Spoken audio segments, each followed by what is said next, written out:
श्रीशाय भगवते हृद्याय शुद्धविद्याय अर्थाय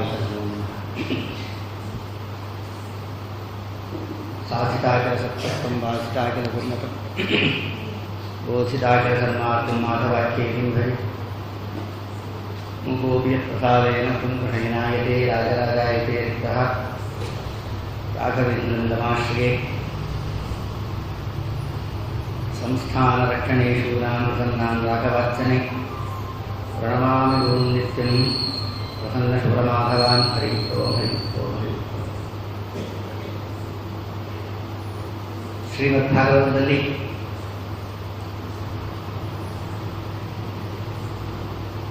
ನರಸಿಂಹಾವತಾರದ ಕಥೆಯನ್ನು ಸ್ವಲ್ಪ ಅನುಸಂಧಾನ ಮಾಡೋಣ ಇತ್ತು. ಪ್ರಹ್ಲಾದರಾದರೆ ರಾಘವೇಂದ್ರ ಸ್ವಾಮಿಗಳಾಗಿ ಅವತಾರ ಮಾಡಿದ್ದರಿಂದ ನಾಳೆನೇ ಮಂಗಳ ಆದ ಕಾರಣ ರಾಘವೇಂದ್ರ ಸ್ವಾಮಿಗಳವರ ಬಗ್ಗೆ ಹೇಳಬೇಕು ಅಂದರೆ ಅವರ ಪೂರ್ವಾವತಾರವಾದ ಪ್ರಹ್ಲಾದರಾಜರ ಚರಿತ್ರೆಯನ್ನು ಇವತ್ತು ಸ್ವಲ್ಪ ಅನುಸಂಧಾನ ಮಾಡೋಣ. ಇರುವ ಸಮಯದಲ್ಲಿ ಸಪ್ತಮಸ್ಕಂದದಲ್ಲಿ ನರಸಿಂಹದೇವರ ಅವತಾರವನ್ನು ತಿಳಿಸಿದೆ. ಸಪ್ತಮಸ್ಕಂದಕ್ಕೂ ನರಸಿಂಹದೇವರಿಗೂ ಏನು ಸಂಬಂಧ?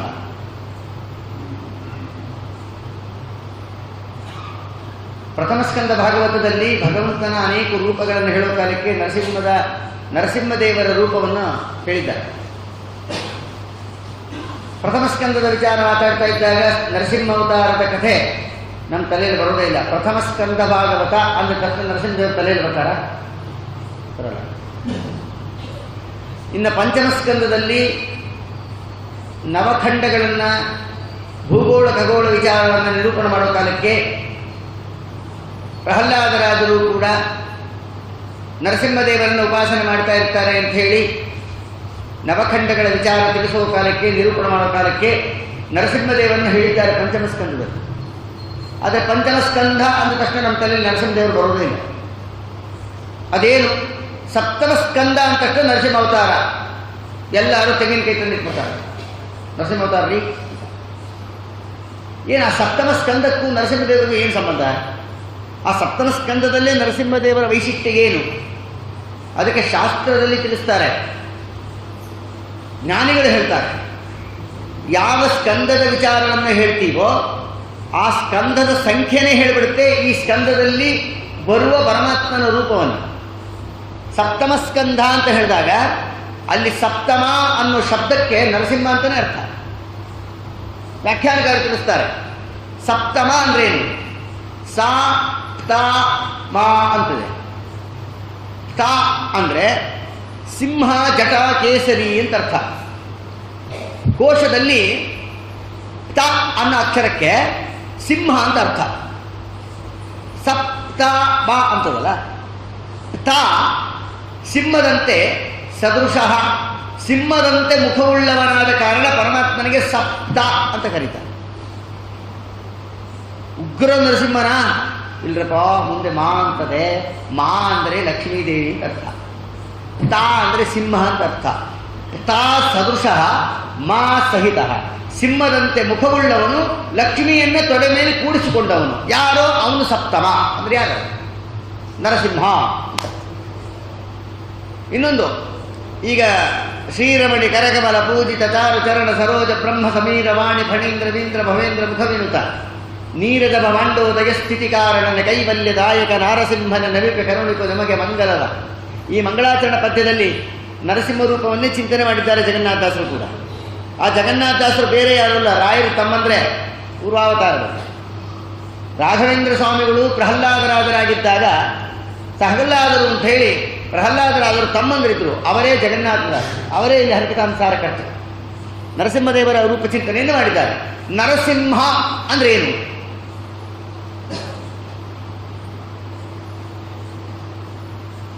ಒಂದರ್ಥ ಅರ ಅಂದರೆ ದೋಷಗಳು,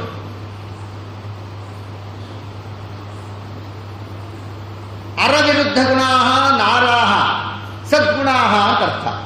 ನಾರ ಅಂತ ಅರ ಅಂದರೆ ದೋಷಗಳು, ರೋಗಗಳು, ಪರಾವಲಂಬನ, ಅಸಾಮರ್ಥ್ಯತೆ, ಅಪೂರ್ಣತ, ಇದಕ್ಕೆಲ್ಲ ಅರ ಅಂತ ಕರೀತಾರೆ.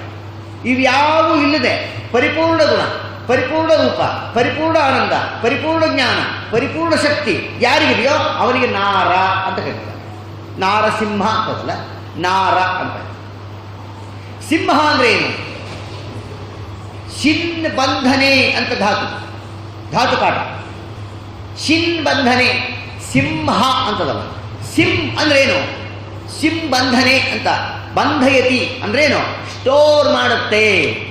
ಮೊಬೈಲ್ಗೆ ಹಾಕಿರ್ತಿರಲ್ಲ, ಏನದು ಸಿಮ್? ಅದೇನು ಮಾಡುತ್ತೆ? ಸ್ಟೋರ್ ಮಾಡುತ್ತಲ್ವಾ? ನರಸಿಂಹವೆಂಬ ಶಬ್ದದಲ್ಲಿ ಸಿಮ್ ಎಂಬ ಶಬ್ದಕ್ಕೆ ಬಂಧನ ಅಂತ ಅರ್ಥ. ಯಾರೋ ಭಾಗವತ ಓದ್ದೋರೆ ಅದಕ್ಕೆ ಸಿಮ್ ಅಂತ ಹೆಸರಿಟ್ಬಿಟ್ಟಾರೆ. ಮೊಬೈಲ್ಗೆ ಹಾಕೋ ಸಿಮ್ ಅದರ ಸ್ವಭಾವ ಏನು ಅಂದರೆ ಸ್ಟೋರ್ ಮಾಡುವಿಕೆ. ಆದ್ದರಿಂದ ನರಸಿಂಹದೇವರು ಏನು ಮಾಡ್ತಾರೆ? ಸಿಂಹ ಅನ್ನೋದ್ರಲ್ಲಿ ಸಿಮ್ ಅಂದರೆ ಎಲ್ಲ ಜೀವರಾಶಿಗಳನ್ನು ಮಹಾಪ್ರಳಯ ಕಾಲದಲ್ಲಿ ತನ್ನ ಹೊಟ್ಟೆಯಲ್ಲಿ ಸ್ಟೋರ್ ಮಾಡ್ಕೊತಾನೆ. ಆದ್ದರಿಂದ ಅವನು ಸಿಮ್. ಈ ಅರ್ಥ ಯಾರೋ ತಿಳ್ಕೊಂಡವರೇ ಮೊಬೈಲ್ಗೆ ಹಾಕೋದಕ್ಕೆ ಸಿಮ್ ಅಂತ ನಾಮಕರಣ ಮಾಡಿದ್ದಾರೆ. ನರ ಅನಂತ ದುಷ್ಟ ದೋಷಗಳಿಂದ ದೂರ ಮತ್ತು ಅನಂತ ಜೀವರಾಶಿಗಳನ್ನು ಬಂಧನ ಮಾಡ್ತಾನೆ. ಸಿಂ ನರಸಿಂ. ಹ ಅಂದರೆ ಅನಿಷ್ಟಾನ್ ಹಂತಿ.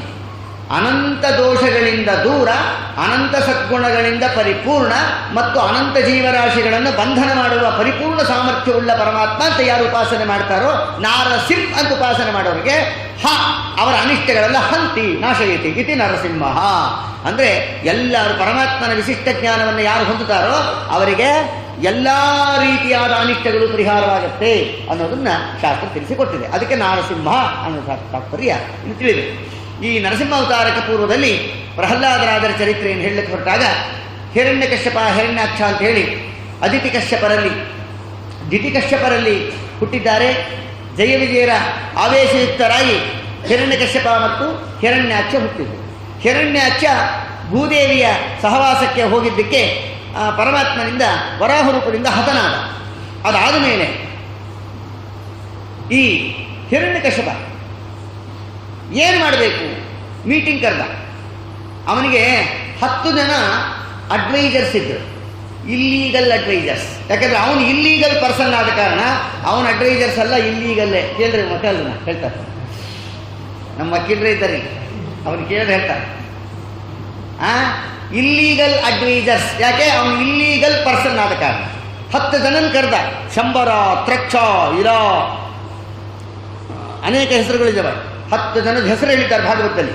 ದುರ್ಮಾರ್ಗರು, ಇಲ್ಲೀಗಲ್ ಅಡ್ವೈಸರ್ಸ್ ಬಂದು ಕೂತ್ಕೊಂಡ್ರು ಎಲ್ಲರೂ. ನಾರಾಯಣ ಹರಿಯನ್ನು ನಾಶ ಮಾಡಬೇಕು ಅಂದರೆ ಏನು ಮಾಡಬೇಕು?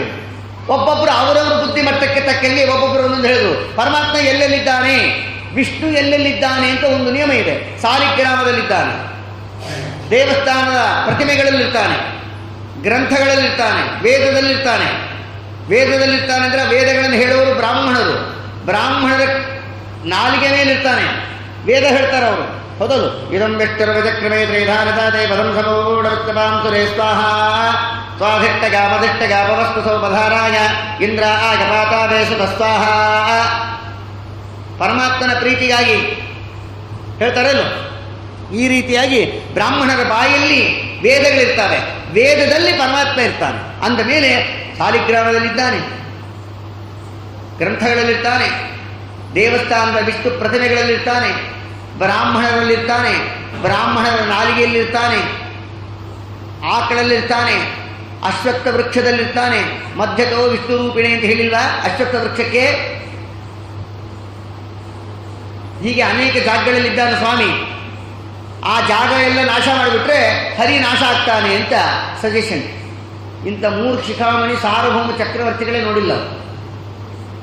ಯಾರಿಗೂ ಗ್ರಾಚಾರ ಸರಿಗಿದ್ದಿಲ್ಲಂತೆ. ಯಾಕೆ ಬಹಳ ಬೇಜಾರಾಯ್ತು. ಪಂಚಾಂಗ ಹರಿದಾಕೊಟ್ಟ. ಅದೇ ಪಂಚಾಂಗ ಹರಿದ್ಬಿಟ್ರೆ ನಿನ್ನ ಜಾತಕದಾಗಿ ಫಲ ಹೋಗುತ್ತೇನು? ಯಾಕಂದ್ರೆ ಪಂಚಾಂಗ ತಾನೇ ಹೇಳಿದ್ದು ನಿನ್ನ ಗ್ರಾಚಾರ ಸರಿ ಇಲ್ಲ ಅಂತ.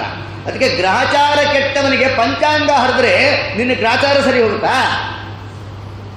ಅಥವಾ ಈ ಊರಾಗೆ ಇರೋದು ಬೇಡ, ಬೇರೆಯವ್ರಿಗೆ ಹೋಗೋಣ ಅಂದ್ರೆ ನಿನ್ನ ಗ್ರಾಚಾರ ರಿಪೇರಿ ಆಗುತ್ತಾ? ಊರು ಬಿಟ್ಟು ಪರ ಊರಿಗೆ ಹೋದರೆ ಪ್ರಾರಬ್ಧವು ಬೇರಾದೀತೆ, ಹರಿ ನಿನ್ನೊಲುಮೆಯಾಗುವ ತನಕ ಅರಿತು ಸುಮ್ಮನಿರುವುದೇಸು. ದೇವರ ದಯ ಇತ್ತೋ ಕಾಡಲ್ಲಿದ್ರೂ ನಿನಗೇನಾಗಲ್ಲ. ದೇವ್ರ ದಯ ತಪ್ಪೋ ನಿನ್ನ ಮನೆ AC ರೂಮಲ್ಲಿ ಕೂತರು ಕೂಡ ನಿನ್ನ ಯಾವನು ಕಾಪಾಡಲಾರ. ಸ್ವಾಮಿ ದಯಾ ಇರಬೇಕು. ಪತಚ್ಚಲಂ ತಿಷ್ಟತಿ ದಿಷ್ಟರಕ್ಷಿತಂ ಗೃಹೇ ಸ್ಥಿತಂ ತತ್ವಿ ಹತಂ ವಿನಶ್ಯತಿ ಜೀವತ್ಯನಾಥೋಪಿ ತದೀಕ್ಷತೋ ಬನಿ ಗೃಹೇತಿ ಗುಪ್ತೋಸ್ಯ ಹತೋನ ಜೀವತಿ. ನೀನು ಮನೆಯಲ್ಲಿ AC ರೂಮಲ್ಲಿ ಕೂತರು ಯಮದೂತರಿಗೆ ಕಷ್ಟ ಏನು, ಒಳಬಂದು ಹೇಳ್ಕೊಂಡು ಹೋಗುದು. ದೇವರ ಅನುಗ್ರಹ ಪಾತ್ರರಾಗಿದ್ಯಾ, ಕಾಡಲ್ಲಿ ಬಿದ್ದಿರು, ಕ್ರೂರ ಮೃಗಗಳು ಕೂಡ ನಿನ್ನ ನೋಡಿದ್ರು ನೋಡೇ ಇಲ್ಲ ಹೊಟ್ಟೋಗ್ತಾರೆ. ದೇವರ ದಯ ಇದ್ರೆ, ದೇವರ ದಯ ತಪ್ಪಿದರೆ ಕೂತಲ್ಲೇ ಸಾಯ್ಬೇಕು. ಸಾಯಲಿಕ್ಕೆ ನಿಮಗೆ ಸಾಧನೆಯೇ ಬೇಕಾಗಿಲ್ಲ. ದೇವರ ದಯ ತಪ್ಪೋ ಸತ್ತಿ ನೀನು ತಪ್ಪ. ದೇವರು ಪ್ರಾಣದೇವರು ಕೈ ಬಿಟ್ಟರೋ ಸತ್ತ ಅವನು. ಅದಕ್ಕೋಸ್ಕರವಾಗಿ ಈ ರೀತಿ ಆ ಹಿರಣ್ಯಕಶ್ಯಪರ ಮಾತು ಯಾವ ಎಲ್ಲ ಇವರೆಲ್ಲ ಕೇಳಿದ್ದು, ಎಲ್ಲ ಮಂತ್ರಿಗಳೆಲ್ಲ ಹೇಳಿದ್ರಲ್ಲ, ಹೇಳಿದ ತಕ್ಷಣ ಎಲ್ಲ ಬ್ರಾಹ್ಮಣರ ಮನೆಗಳಿಗೆ ಬೆಂಕಿ ಹಚ್ಚಿದ್ನಂತೆ. ಅಯೋಗ್ಯ. ಅದಕ್ಕೆ ಶಾಸ್ತ್ರದಲ್ಲಿ ಒಂದು ಮಾತಿದೆ, ಕ್ಷುದಿತಾನಾಂ ದುರ್ಭಗಾನಾಂ ಕುತೋ ಯೋಗ ಸಮಾಧಯ. ಬಡತನ, ಸ್ವಂತ ಮನೆ ಇಲ್ಲ, ಬ್ಯಾಂಕ್ ಬ್ಯಾಲೆನ್ಸ್ ಇಲ್ಲ, ಹೊಟ್ಟೆಗೆ ಅನ್ನ ಇಲ್ಲ, ನೀರಿಲ್ಲ, ಒದ್ದಾಡ್ಕೊಂಡಿರೋರಿಗೆ ನೀವು ದಿನ ವಿಷ್ಣು ಸಹಸ್ರ ಪಾರಾಯಣ ಮಾಡಿದ್ರೆ ಅಯ್ಯ ಹೋದ್ರೆ ನಮ್ದೇ ನನಗಾಗಿದೆ ಅಂತ. ಕ್ಷುದಿತಾನಾಂ ದುರ್ಭಗಾನಾಂ ಕುತಃ ಯೋಗ ಸಮಾಧಯ. ಅದಕ್ಕೆ ಮಂತ್ರಾಲಯದ ಪ್ರಭುಗಳು ಕಲಿಯುಗ ಕಲ್ಪತರು. ಇವತ್ತು ಏಕೈಕ ಭೂಲೋಕದಲ್ಲಿ ಏಕೈಕ ಕಲ್ಪವೃಕ್ಷ ಮಹಾಯತಿಗಳು ಅಂದ್ರೆ ರಾಘವೇಂದ್ರ ಸ್ವಾಮಿಗಳೇ. ಆ ಮಹಾನುಭಾವರು ಬಂದು ಇವತ್ತು ಜಗತ್ತಿನಲ್ಲಿ ಮನುಷ್ಯರನ್ನಾಗಿ ಕಾಪಾಡ್ತಾ ಇದ್ದಾರೆ. ಅದು ಕಾಪಾಡ್ಬೇಕು ನಾವು, ಬರೀ ಬ್ರಾಹ್ಮಣರನ್ನಲ್ಲ. ಇವತ್ತು ಜಗತ್ತಿನಲ್ಲಿ ಬ್ರಾಹ್ಮಣೇತರರೂ ಕೂಡ ಧರ್ಮದಲ್ಲಿದ್ದಾರೆ ಅಂದರೆ ಅದಕ್ಕೆ ರಾಘವೇಂದ್ರ ಸ್ವಾಮಿಗಳೇ ಕಾರಣ. ಅದು ಬಹಳ ನಾವು ಗಮನದಲ್ಲಿಟ್ಕೋಬೇಕು. ಅದಕ್ಕೆ ರಾಯರ ಸೇವಾ ಮಾಡಿದ್ರೆ ಐಶ್ವರ್ಯ ಕೊಡ್ತಾರೆ, ಪ್ಲಾಟ್ ಕೊಡ್ತಾರೆ, ಬ್ಯಾಂಕ್ ಬ್ಯಾಲೆನ್ಸ್ ಕೊಡ್ತಾರೆ, ಉದ್ಯೋಗ ಕೊಡ್ತಾರೆ, ಲಗ್ನ ಮಾಡಿಸ್ತಾರೆ, ಮಕ್ಕಳು ಕೊಡ್ತಾರೆ. ಇವೆಲ್ಲ ಯಾಕೆ ಕೊಡ್ತಾರೆ ಗೊತ್ತೇನೋ ಅವರು? ಇದೆಲ್ಲ ಕೊಡೋದ್ರಿಂದ ಯಾರು ಇದೆಲ್ಲ ಅನುಕೂಲ ಆದ್ಮೇಲೆ ಯಾರು ಏನಾದ್ರು ಸ್ವಲ್ಪ ಬಿದ್ದಾಪುರ ಕಾಲದಲ್ಲಿ ರಾಯರ ಮಠಕ್ಕೆ ಬಂದು ಏನಾದ್ರು ಪುರಾಣ ಗಿರಾಣ ಕೇಳ್ತಾರ, ದಾನ ಗಿನ ಕೊಡ್ತಾರ ನೋಡೋಣ ಅಂತ ನಾವೇನ್ ಮಾಡ್ತೀವಿ, ಅವ್ರು ಕೊಟ್ಟಿದ್ದೆಲ್ಲ ತಗೊಂಡು ಅಲ್ಲಿಗೆ ಮಂಗಳ ಮಾಡಿಬಿಟ್ಟು. ರಾಘವೇಂದ್ರ ಸ್ವಾಮಿಗಳು ಇವೆಲ್ಲ ಕೊಡ್ತಾರೆ. ಯಾಕೆ ಅಂದ್ರೆ ಇದೆಲ್ಲ ಕೊಟ್ಟ ಮೇಲೆ ಅನುಕೂಲ ಆದ್ಮೇಲೆ ಆದ್ರೂ ದೇವ್ರ ಕಡೆ ಗಮನ ಕೊಡ್ತಾರ ನೋಡೋಣ ಅಂತ ಪಾಪ ಮಾಡ್ತಾರೆ ರಾಯರು. ಅಷ್ಟು ಕಾರುಣ್ಯ ಸಿಂಧು ಅಂತ ರಾಯರಿಗೆ ಇರಲಿ. ಪ್ರಕೃತ ಬ್ರಾಹ್ಮಣರ ಮನೆಗಳಿಗೆಲ್ಲ ಬೆಂಕಿ ಹಚ್ಚಿಸ್ಬಿಟ್ಟ, ಎಲ್ಲ ದೇವಸ್ಥಾನಗಳ ಗೋಪುರಗಳನ್ನು ತುಂಡರಿಸ್ಬಿಟ್ಟ, ತನ್ನ ಸ್ಟೈಲಲ್ಲಿ ಗೋಪುರ ಕಟ್ಟಿಸ್ದ, ವಿಷ್ಣು ದೇವಸ್ಥಾನಗಳ ಆ ವಿಷ್ಣು ಪ್ರತಿಮೆಯನ್ನು ಕಿತ್ತು ಹಾಕಿಸ್ದ, ತನ್ನ ಪ್ರತಿಮೆ ಇಡಿಸ್ದ. ನಾನು ಪೂಜೆ ಮಾಡ್ರಿ ಎಲ್ಲರೂ ಅಂತ. ಏನು ಏಕ ಮಂತ್ರ, ನೀವು ವಿಷ್ಣು ಪ್ರತಿಮೆ ಇದ್ರೆ ಪುರುಷ ಸೂಕ್ತ ಹೇಳಬೇಕು, ವಿಷ್ಣು ಸೂಕ್ತ ಹೇಳಬೇಕು, ಬ್ರಹ್ಮಸೂತ್ರಗಳು ಹೇಳಬೇಕು, ವಿಷ್ಣು ಸಹಸ್ರನಾಮ ಹೇಳಬೇಕು, ಇವೆಲ್ಲ ಶಂಕವಾದ್ಯ. ಬೇರೆ ಹಿರಣ್ಯಕಶ್ಯಪನ್ನೇ ಪ್ರತಿಷ್ಠೆ ಮಾಡಿಬಿಟ್ರೆ ಏಕ ಮಂತ್ರ ಎಲ್ಲದಕ್ಕೂ ಅಷ್ಟೇ, ಹಿರಣ್ಯಕಶ್ಯಪ ಅಷ್ಟೇ. ಆ ಮುಸುಡಿಗೆ ಇನ್ನು ಸ್ತೋತ್ರಗಳನ್ನು ಯಾವ ಮಾಡಬೇಕು, ಎಲ್ಲದಕ್ಕೂ ಹಿರಣ್ಯಕಶ್ಯಪಾಯ ನಮಃ. ಆಚಮನದಿಂದ ಹಿಡ್ಕೊಂಡು ಹಿರಣ್ಯಕಶ್ಯಪಾಯ ನಮಃ, ಹಿರಣ್ಯಕಶ್ಯಪಾಯ ಸ್ವಹ, ಹಿರಣ್ಯಕಶ್ಯಪಾಯ ಸ್ವಹ, ಹಿರಣ್ಯಕಶ್ಯಪಾಯ ಸ್ವಹ, ಹಿರಣ್ಯಕಶ್ಯಪಾಯ ಸ್ವಹ, ಹಿರಣ್ಯಕಶ್ಯಪಾಯ ನಮಃ, ಹಿರಣ್ಯಕಶ್ಯಪಾಯ ಹಿರಣ್ಯಕಶ್ಯಪಾಯ. ಮುಸುಡಿ ಮೊದಲು ಯಾಕೆ ಈ ಸುಡುಗಾಡು ವ್ಯಾಪಾರ ಮಾಡಿದ್ದ ಅವನು ಆ ಸಮಯದಲ್ಲಿ. ಆಮೇಲೆ ಶ್ರಾದ್ದಗಳು ಮಾಡಿದ್ರೆ ಅವನ ಹೆಸರಲ್ಲೇ ತರ್ಪಣ ಕೊಡ್ಬೇಕು. ಸ್ವಾರಸ್ಯ ಕೇಳ್ರಿ, ವಸು ರುದ್ರ ಆದಿತ್ಯ, ಪಿತೃ ಪಿತಾಮಹ ಪ್ರಪಿತಾಮಹ, ವಸು ರುದ್ರ ಆದಿತ್ಯ. ಪಿತಾ ಅಪ್ಪನ ಹೆಸರು ಹೇಳಬೇಕು, ಪಿತೃಂತರ್ಯಾಮಿ ವಸ್ತುಂತರ್ಗತ ವಸುರೂಪ ಅನಿರುದ್ಧಾಯ ಇದಂತೆ ಯಾವ ಸುಧಾರಣಃ ತರ್ಪಯಾಮಿ ತರ್ಪಯಾಮಿ ಅನ್ಬೇಕು. ಅಲ್ಲೇನಿಲ್ಲ, ಅವರಪ್ಪನ ಹೆಸರು ಹೇಳಬೇಕು. ಅವರಪ್ಪನ ಹೇಳೋ ಕಾಲಕ್ಕೆ ಹಿರಣ್ಯಕಶ್ಯಪಾಯ ನಮಃ ತರ್ಪಯಾಮಿ ತರ್ಪಯಾಮಿ ತರ್ಪಯಾಮಿ. ಏನ್ರಿ ಪ್ರಾರಬ್ಧ ಇದು! ಎಷ್ಟು ಶ್ರಾದ್ದ ಮಾಡಿಸ್ಕೊಂಡಿತ್ತೇ ಇರೋದು. ಬದುಕಿದ್ದಾಗೆ ಎಷ್ಟು ಜನ ಎಳ್ಳು ನೀರು ಬಿಟ್ಟಾರೋ ಅವನಿಗೆ, ಯಾಕೆ ಅವನ ಹೆಸರೇ ಬಿಡ್ಬೇಕಲ್ಲ. ಇದು ಸ್ವಾರಸ್ಯ. ಮಾಡಬಾರ್ದು ಅನ್ಯಾಯಗಳೆಲ್ಲ ಮಾಡ್ತಾ ಹೋದ. ಆಮೇಲೆ ನಾನು ನಾರಾಯಣನನ್ನು ನಾಶ ಮಾಡ್ತೀನಿ ಅಂದಾಗ ಪುರಾಣಾಂತರಗಳಲ್ಲಿ ಹೇಳ್ತಾರೆ, ಶುಕ್ರಾಚಾರ್ಯ ಹೇಳಿದ್ರು ಸತ್ತೋಕ್ತಿಯಾಗಿ ಮೊದಲು ತಪಸ್ಸನ್ನು ಮಾಡಿ ಸಾವನ್ನು ಗೆಲ್ಲಿ ಆಮೇಲೆ ವಿಚಾರ ಮಾಡೋದು. ತಪಸ್ಸಿಗೆ ಹೋದ. ಸತೇಪೇ ಮಂದರ ದ್ರೋಣ್ಯಾಂ ಊರ್ಧ್ವಬಾಹುರ್ಣವೋ ದೃಷ್ಟಿಹಿ ಪಾದಾಂಗುಷ್ಟಾಶ್ರಿತಾವನಿಹಿ. ತಪಸ್ಸನ್ನು ಮಾಡಿದಂತೆ ಮಂದರ ಪರ್ವತಕ್ಕೆ ಹೋಗಿ ಒಂಟಿ ಕಾಲಿನಲ್ಲಿ ನಿಂತಾನೆ, ಹೆಬ್ಬೆರಳಿನ ಮೇಲೆ ನಿಂತಾನೆ, ಎರಡೂ ತೋಳುಗಳಲ್ಲಿ ಎತ್ತಿದ್ದಾನೆ, ಆಕಾಶ ನೋಡ್ತಾ ಇದ್ದಾನೆ, ನೋಡ್ತಾ ಧ್ಯಾನ ಮಾಡ್ತಾ ಇದ್ದಾನಂತೆ. ಬ್ರಹ್ಮದೇವನ ಕುರಿತು ತಪಸ್ಸು ಮಾಡ್ದ. ಎಷ್ಟು ತಪಸ್ ಮಾಡಿದ್ದವನು? 36,000 ವರ್ಷ ತಪಸ್ ಮಾಡಿದಂತ್ರಿ. 36 ಸೆಕೆಂಡ್ ಗಾಯತ್ರಿ ಜಪ ಮಾಡೋದಲ್ಲಿ ಇವತ್ತು 36,000 ವರ್ಷ ಅವನು ತಪಸ್ಸು ಮಾಡಿದ್ದು. ಅವನ ದೇಹ ಸ್ಕೆಲಿಟನ್ ಆಗೋಗಿತ್ತಂತೆ. ಕೃತಯುಗ, ತ್ರೇತಾಯುಗ, ದ್ವಾಪರಯುಗ, ಕಲಿಯುಗ 4 ಯುಗದಲ್ಲಿ ಕೃತಯುಗದಲ್ಲಿ ಇದ್ದವರಿಗೆ ಆಯುಷ್ಯ 1,00,000 ವರ್ಷ, ತ್ರೇತಾಯುಗದಲ್ಲಿದ್ದವರಿಗೆ 10,000 ವರ್ಷ ಆಯುಷ್ಯ, ದ್ವಾಪರಯುಗದಲ್ಲಿದ್ದವರಿಗೆ 1,000 ವರ್ಷ ಆಯುಷ್ಯ, ಕಲಿಯುಗದಲ್ಲಿದ್ದವರಿಗೆ 100 ವರ್ಷ. ಎಲ್ಲ 10 ಟೈಮ್ಸ್ ಜಾಸ್ತಿ ಆಯಿತು. ಕಲಿಯುಗದಲ್ಲಿದ್ದವರಿಗೆ 100, ದ್ವಾಪರದಲ್ಲಿದ್ದವರಿಗೆ 1000, ತ್ರೇತಾಯುಗದಲ್ಲಿದ್ದವರಿಗೆ 10,000, ಅದರ 10 ಪಟ್ಟು ಲಕ್ಷ. ಹೀಗೆ 1,00,000 ವರ್ಷ ಆಯುಷ್ಯ ಇತ್ತಲ್ಲ, ಅದಕ್ಕೆ 36,000 ವರ್ಷ ತಪಸ್ ಮಾಡ. 100 ವರ್ಷದ ಲೆಕ್ಕ ಕ್ಯಾಲ್ಕುಲೇಷನ್ ಹಾಕ್ಕೊಂಡು ಕೂಡ 36 ವರ್ಷ ತಪಸ್ ಮಾಡಿದ ಅಂತ ಅರ್ಥ ಇತ್ತು. ಈ ರೀತಿಯಾಗಿ ಬ್ರಹ್ಮದೇವ ಪ್ರತ್ಯಕ್ಷ ಆದರು. ಕೇಳಿದ, ಏನು ಬೇಕು ವರ? ನಾನು ಸಾಯಲೇಬಾರ್ದು ಅಂತ. ಬ್ರಹ್ಮದೇವರು ಹೇಳೋರು, ಸಾಯಲೇಬಾರ್ದು ಅಂತ ವರ ಕೊಡೋ ಕ್ರಮನೇ ಇಲ್ಲ ಶಾಸ್ತ್ರದಲ್ಲಿ. ನೀನು ಆಪ್ಷನ್ ಕೇಳಬೇಕು. ಇಷ್ಟು ವರ್ಷ ಸಾಯಬಾರ್ದು, ಇಷ್ಟು ಕಾಲ ಸಾಯಬಾರ್ದು, ಹಿಂಗೆ ಸಾಯಬಾರ್ದು, ಇವರಿಂದ ಸಾಯಬಾರ್ದು ಅಂತ ಈ ಆಪ್ಷನ್ ಕೇಳ್ಕೊ. ಸಾಯಲೇಬಾರ್ದು ಅಂತ ವರ ಕೇಳೋ ಕ್ರಮ ಇಲ್ಲ, ವರ ಕೊಡೋ ಕ್ರಮ ನನಗೂ ಇಲ್ಲ ಅಂತ. ವರ ಕೊಡ್ಲಿಕ್ಕೆ ಇಷ್ಟ ಇಲ್ಲ ಬ್ರಹ್ಮದೇವರಿಗೆ ಅನ್ಕೊಂಡವ್ರು. ಈಗ ಯಾರಿಗಾರು ಕೊಡ್ಲಿಕ್ಕೆ ಇಷ್ಟ ಇದ್ದಿದ್ದಾಗ, ಮಾಡ್ಲಿಕ್ಕೆ ಇಷ್ಟ ಇದ್ದಿದ್ದಾಗ ಏನೋ ಕುಂಟಿನಪ್ಪ ಹೇಳ್ತಾ ಇರ್ತಾರೆ. ಏನೋ 10,000 ರೂಪಾಯಿ ಬೇಕಾಯಿತು ಅರ್ಜೆಂಟ್. ಅಯ್ಯೋ ನೆನ್ನೆ ಕೇಳಬಾರ್ದೇನ್ರಿ, ನೆನ್ನೆ ತನಕ ಇತ್ತು ನೋಡ್ರಿ ಅಂತ ದೇವರಣಿ ಇರೋ ನಮ್ಮ ಹತ್ರ. ಅವ್ನು ಹೇಳೋದಂಗೆ ಹೇಳ್ತಾನೆ ಅಷ್ಟೇ. ನೆನ್ನೆ ಸಾಯಂಕಾಲ ಪುರಾಣಕ್ಕೆ ಬಂದಾಗ ಹೇಳಬಾರ್ದ? ಬೆಳಗ್ಗೆ ತಂದು ನಾನೇ ಮನೆಗೆ ತಂದು ಕೊಟ್ಟೋಗ್ಬಿಟ್ಟೆ ಅಂತ ಬರೀ ಮಾತಾಡೋಕೆ ಹೀಗೆ. ಅದಕ್ಕೆ ಸರ್ವಾತ್ಮನ ಇಲ್ಲಿ ಏನಾಯಿತು, ತಪಸ್ಸು ಮಾಡಿ ಬ್ರಹ್ಮದೇವರು ಪ್ರತ್ಯಕ್ಷರಾಗಿ ಏನು ಬೇಕು ಅಂತ ಕೇಳಿದ್ರೆ ಸಾವು ಬೇಡ ಅಂದ. ಅದು ಬಿಟ್ಟು ಬೇರೆ ವರ ಕೇಳ್ಕೊಂಡು, ಅದಕ್ಕೆ ಅವರಂದ, ಸ್ವಾಮಿ ವರ ಕೇಳ ಅಂದ. ಲಿಸ್ಟ್ ಶುರು ಮಾಡೋದು.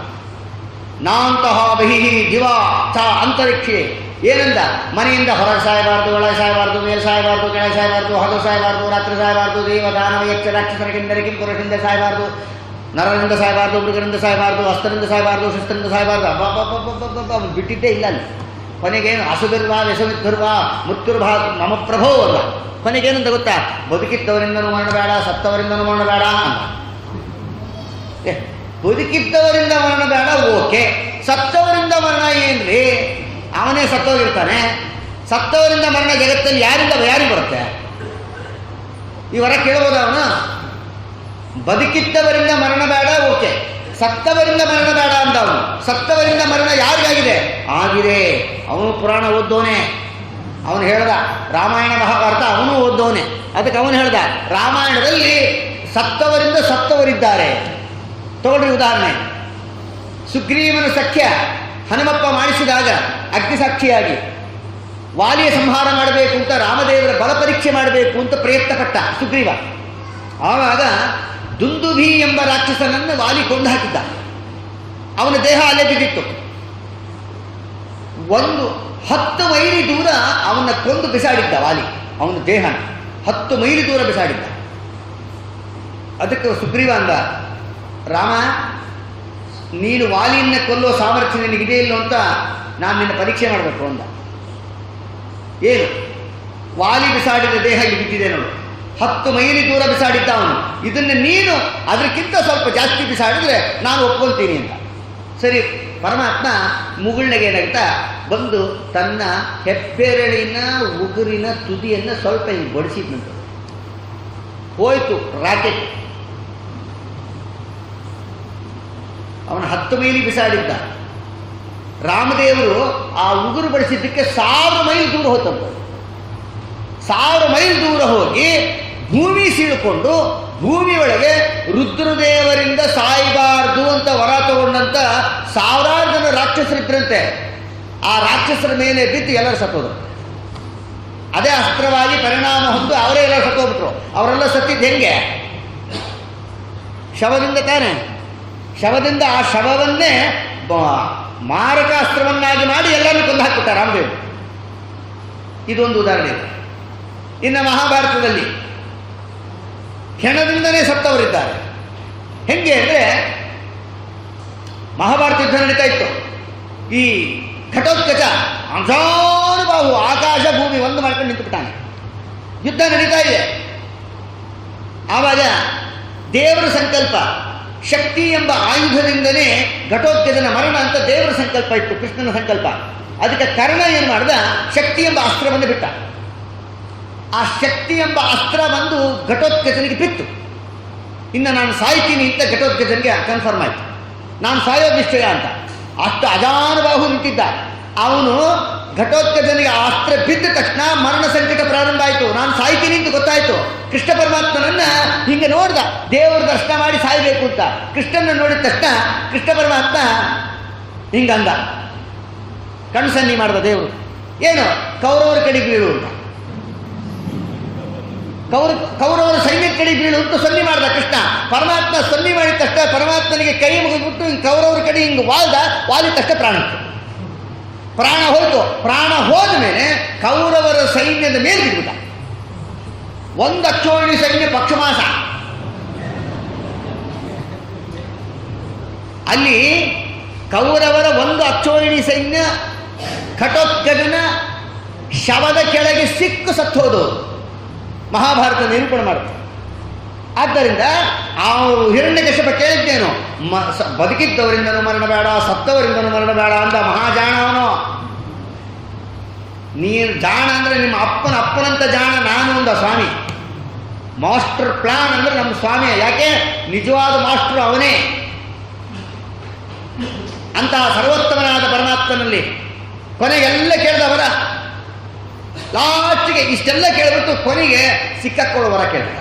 ಏನು ಗೊತ್ತಾ, ಭೂತೇಭ್ಯ ತದ್ವಿಸೃಷ್ಟೇಭ್ಯ ಮೃತ್ಯು ಮಾಭೂತ್ ಮಮ ಪ್ರಭೋ. ಒಟ್ಟಿನಲ್ಲಿ ಬ್ರಹ್ಮದೇವ ಜಗತ್ತಿನಲ್ಲಿ ನೀ ಏನೇನು ಸೃಷ್ಟಿ ಮಾಡಿಯೋ ನಿನ್ನಿಂದ ಸೃಷ್ಟಿಯಾದ ಯಾವ ವಸ್ತುವಿನಿಂದ ನನಗೆ ಮರಣ ಬೇಡ ಅನ್ನೋ. ತಥಾಸ್ತು ಅನ್ನೋದು. ಯಾಕೆ, ನನ್ನಿಂದ ಸೃಷ್ಟಿಯಾದ ಯಾವ ವಸ್ತುವಿನಿಂದ ನಿನಗೆ ಮರಣ ಇಲ್ಲ, ಆದರೆ ನನ್ನನ್ನೇ ಸೃಷ್ಟಿ ಮಾಡಿರುವ ಇನ್ನೊಂದು ವಸ್ತು ಅದೇ, ಅದು ನಿನ್ನ ನೋಡ್ಕೊಡುತ್ತೆ ಎಂದು ಪಟ್ಟತ್ನಾಯ. ಏವಂ ಲಬ್ಧವರಹ ದಿಶಃ ಸರ್ವಾನ್ ವಿಜಿತ್ಯ. ಭಾಗವತ ಅನ್ನತ್ತೆ ದುರಹಂಕಾರದಿಂದ 36,000 ವರ್ಷ ತಪಸ್ಸು ಬೇರೆ ಮಾಡಿದ್ದ. ತೇಜೋಮಯವಾಗಿ ಅದ್ಭುತವಾದ ತೇಜಸ್ಸು ಬಂದ್ಬಿಡ್ತು ಅವನಿಗೆ. ಆ ತಪಸ್ಸಿನಿಂದ ಅಹಂಕಾರ ಬೇರೆ ಬಂದ್ಬಿಡ್ತು. ವರದಿಂದ ಹೋದ. ಎಲ್ಲ ದಿಕ್ಕು ಬಿದಿಕ್ಕುಗಳನ್ನು ಗೆದ್ದು ಸ್ವರ್ಗಲೋಕ ಪರ್ಯಂತ ಎಲ್ಲ ಕ್ಯಾಪ್ಚರ್ ಮಾಡಿದ. ಇವನು ಕಾಟ ತಡಿಲಾರದೆ ಸ್ವರ್ಗಲೋಕ ಬಿಟ್ಟು ದೇವತೆಗಳು ಓಡ್ ಹೋಗೋ ಸ್ಥಿತಿ ಬಂದ್ಬಿಡ್ತು. ಎಲ್ಲರೂ ಓಡಿ ಬಂದರು. ಸ್ವಾಮಿ ನೀನೇ ಗತಿ ತ್ವಮೇಕ ಈಶಃ ಪರಮಸ್ವತಂ. ಸ್ವಾಮಿ ನೀನು ಬಿಟ್ಟರೆ ನಮಗೆ ಗತಿ ಇಲ್ಲ, ನೀನೇ ನನ್ನ ಕಾಪಾಡಬೇಕಷ್ಟೇ ಅಂತ. ಆಗ ಪರಮಾತ್ಮ ಅಂದ, ಯಾಕೆ ಬಂದ್ರಿ, ನಿನಗೆ ಗೊತ್ತಿಲ್ವಾ ಸ್ವಾಮಿ ನಾವು ಯಾಕೆ ಬಂದೀವಿ ಅಂತ? ನಾವೆಲ್ಲ ರಾಜ್ಯಭ್ರಷ್ಟರಾಗಿದ್ದೀವಿ. ನಮ್ಮನ್ನ ಹಿರಣ್ಯಕಶ್ಯಪ ರಾಜ್ಯಭ್ರಷ್ಟನ ಮಾಡಿ ಓಡಿಸಿದ್ದಾನೆ, ನೀನೇ ನಮ್ಮನ್ನು ಕಾಪಾಡಬೇಕು ಅಂದಾಗ ಪರಮಾತ್ಮ ಅಂತಾನೆ, ಯದಾ ವೇದೇಶು ದೇವೇಶು ಗೋಷು ವಿಪ್ರೇಷು ಮಯಿಚ ವಿದ್ವೇಷಃ ಸವ ಆಶು ವಿನಶ್ಯತಿ. ಯಾರು ವೇದಗಳನ್ನು ಅಪ್ರಮಾಣ ಅಂತಾರೋ ಅವರು ನಾಶ ಆಗ್ತಾರೆ. ಯಾರು ದೇವತೆಗಳಿಗೆ ತೊಂದರೆ ಕೊಡ್ತಾರೋ ಅವರು ನಾಶ ಆಗ್ತಾರೆ. ಯಾರು ವರ್ಣಾಶ್ರಮ ಧರ್ಮಗಳನ್ನು ಹಾಳು ಮಾಡ್ತಾರೋ ಅವರು ನಾಶ ಆಗ್ತಾರೆ. ಯಾರು ಗೋಹತ್ಯೆ ಮಾಡ್ತಾರೋ ಅವರು ನಾಶ ಆಗ್ತಾರೆ. ಯಾರು ವೇದಗಳನ್ನು ಅಪ್ರಮಾಣ ಅಂತಾರೋ ಅವರು ನಾಶ ಆಗ್ತಾರೆ. ಯಾರು ಹೋಮವನ ಯಜ್ಞ ಯಾಗಾದಿಗಳನ್ನು ಕಡಿದು ನಾಶ ಮಾಡ್ತಾರೋ ಅವರು ನಾಶ ಆಗ್ತಾರೆ. ಯದಾ ದೇವೇಶು ವೇದೇಶು ಗೋಷು ವಿಪ್ರೇಷು ಮಯಿಚ. ನನ್ನನ್ನು ಯಾರು ದ್ವೇಷ ಮಾಡ್ತಾರೋ ಅಂದ ಪರಮಾತ್ಮ, ನನ್ನನ್ನು ದ್ವೇಷ ಮಾಡೋರು ಕೂಡ ಸರ್ವನಾಶ ಆಗ್ತಾರೆ. ಸ್ವಾಮಿ ಇದರಲ್ಲಿ ಒಂದು ಮಾಡಿದ್ರೂ ಸರ್ವನಾಶ ಆಗ್ತಾರೋ, ಇದಿಷ್ಟು ಮಾಡಬೇಕು ಅಂದ್ರು ದೇವತೆಗಳು. ಇದರಲ್ಲಿ ಒಂದು ಮಾಡಿದ್ರೂ ನಾಶ ಆಗ್ತಾರೆ. ಅವನು ರೆಕಾರ್ಡ್ ಬ್ರೇಕ್ ಮಾಡಿದಾನೆ, ಇದಿಷ್ಟು ಮಾಡಿ ಮುಗಿಸ್ಬಿಟ್ಟಾನೆ. ನೀನು ಒಂದು ಹೇಳ್ತಿ, ಈಗ ಹೇಳಿರೋ ಲಿಸ್ಟ್ ಎಲ್ಲ ಮುಗಿಸಿಬಿಟ್ಟಾನೆ, ಇನ್ನು ಒಂದೇ ಒಂದು ಬಾಕಿ ಇದೆ ಅಂದರು. ಪರಮಾತ್ಮ ಅಂತಾನೆ, ನಿರ್ವೈರಾಯ ಪ್ರಶಾಂತಾಯ ಸ್ವಸುತ ಮಹಾತ್ಮನಿ ಪ್ರಹ್ಲಾದಾಯ ಯದಾ ದೃಶ್ಯೇತಿ ಅನಿಶ್ಯೇತಿ ವರೋರ್ಜಿತಂ. ನಿರ್ವೈರರಾದ ಜನ್ಮತಾ ವೈಷ್ಣವರಾದ ಸಿದ್ಧಪುರುಷರಾದ ನಿತ್ಯ ಭಕ್ತಿಮಾನರಾದ ಪ್ರಹ್ಲಾದರಾದರಂಥ ಭಾಗವತೋತ್ತಮರ ತಂಟೆಗೆ ಅವನು ಯಾವತ್ತು ಹೋಗ್ತಾನೋ ಅವತ್ತು 1000 ವರ ಇರಲಿ, ಆ ವರ ಯಾವುದನ್ನು ಕೇರ್ ಮಾಡದೆ ಅವನ ಕರಳು ಮಾಲೆಯನ್ನು ಕಿತ್ತೆಸಿತೀನಿ. ಅಲ್ಲಿ ತನಕ ಪ್ರತೀಕ್ಷಾ ಮಾಡಿರಿ ಕಾಲನ. ತಾತ್ಕಾಲಿಕ ನಿಮಗೆ ದುಃಖ ತಪ್ಪಿದ್ದಲ್ಲ, ಈಗ ಹೋಗ್ರಿ, ನಾನು ಬರ್ತೀನಿ, ನಾನು ಅವನ ಸಂಹಾರ ಮಾಡ್ತೀನಿ ಅಂತ ಪರಮಾತ್ಮ ಅಭಯ ಕೊಟ್ಟು ಕಳಿಸ್ದ. ಇವನು ದುರಹಂಕಾರ ಮುಗುಳ್ಬಿಟ್ಟು ಹೋಗಿತ್ತು ಯಾವ ಹಿರಣ್ಯಕಶ್ಯಪನು. ಆವಾಗ ಅಲ್ಲೇ ಪರಮ ಭಾಗವತೋತ್ತಮನಾದ ಪ್ರಹ್ಲಾದರಾಜ ಮೊದಲಾದ 4 ಜನ ಮಕ್ಕಳನ್ನು ಪಡಿತಾನೆ. ಪ್ರಹ್ಲಾದರಾಜರು, ಪ್ರಹ್ಲಾದ ಅಂದ್ರೇನು? ಪ್ರಕರ್ಷೇಣ ಸರ್ವಾನ್ ಆಹ್ಲಾದಯತಿ ಇತಿ ಪ್ರಹ್ಲಾದ. ಆ ಯಾರನ್ನು ನೋಡಿದ್ರೆ ಎಲ್ಲರಿಗೂ ಹುಣ್ಣಿಮೆಯ ಚಂದ್ರ ನೋಡಿದಂಗಿತ್ತಂತೆ. ಪ್ರಹ್ಲಾದರಾಜರ ಸೌಂದರ್ಯ ಹಾಗಿತ್ತಂತೆ. ಎಲ್ಲರ ಮನಸ್ಸು ಪ್ರಫುಲ್ಲ. ಕೆಲವರಿಗೆ ಜನ್ಮಾಂತರದ ಜ್ಞಾನ, ಜನ್ಮಾಂತರ ಸಂಸ್ಕಾರ ಇರುತ್ತೆ. ಕೆಲವರನ್ನ ನೋಡಿದಾಗ ಏನೋ ಸಂತೋಷ ಆಗ್ತದೆ. ಅವ್ರನ್ನೇ ನೋಡಬೇಕು ಅನಿಸುತ್ತೆ, ಅವ್ರನ್ನ ಮಾತಾಡಿಸ್ಬೇಕು ಅನಿಸುತ್ತೆ, ಅವ್ರ ಜೊತೆಗೆ ಬೆರಿಬೇಕು ಅನಿಸುತ್ತೆ. ಇವೆಲ್ಲ ಇರ್ತವೆ. ಅದು ಜನ್ಮಾಂತರ ಸಂಬಂಧ ಇದ್ದಾಗ.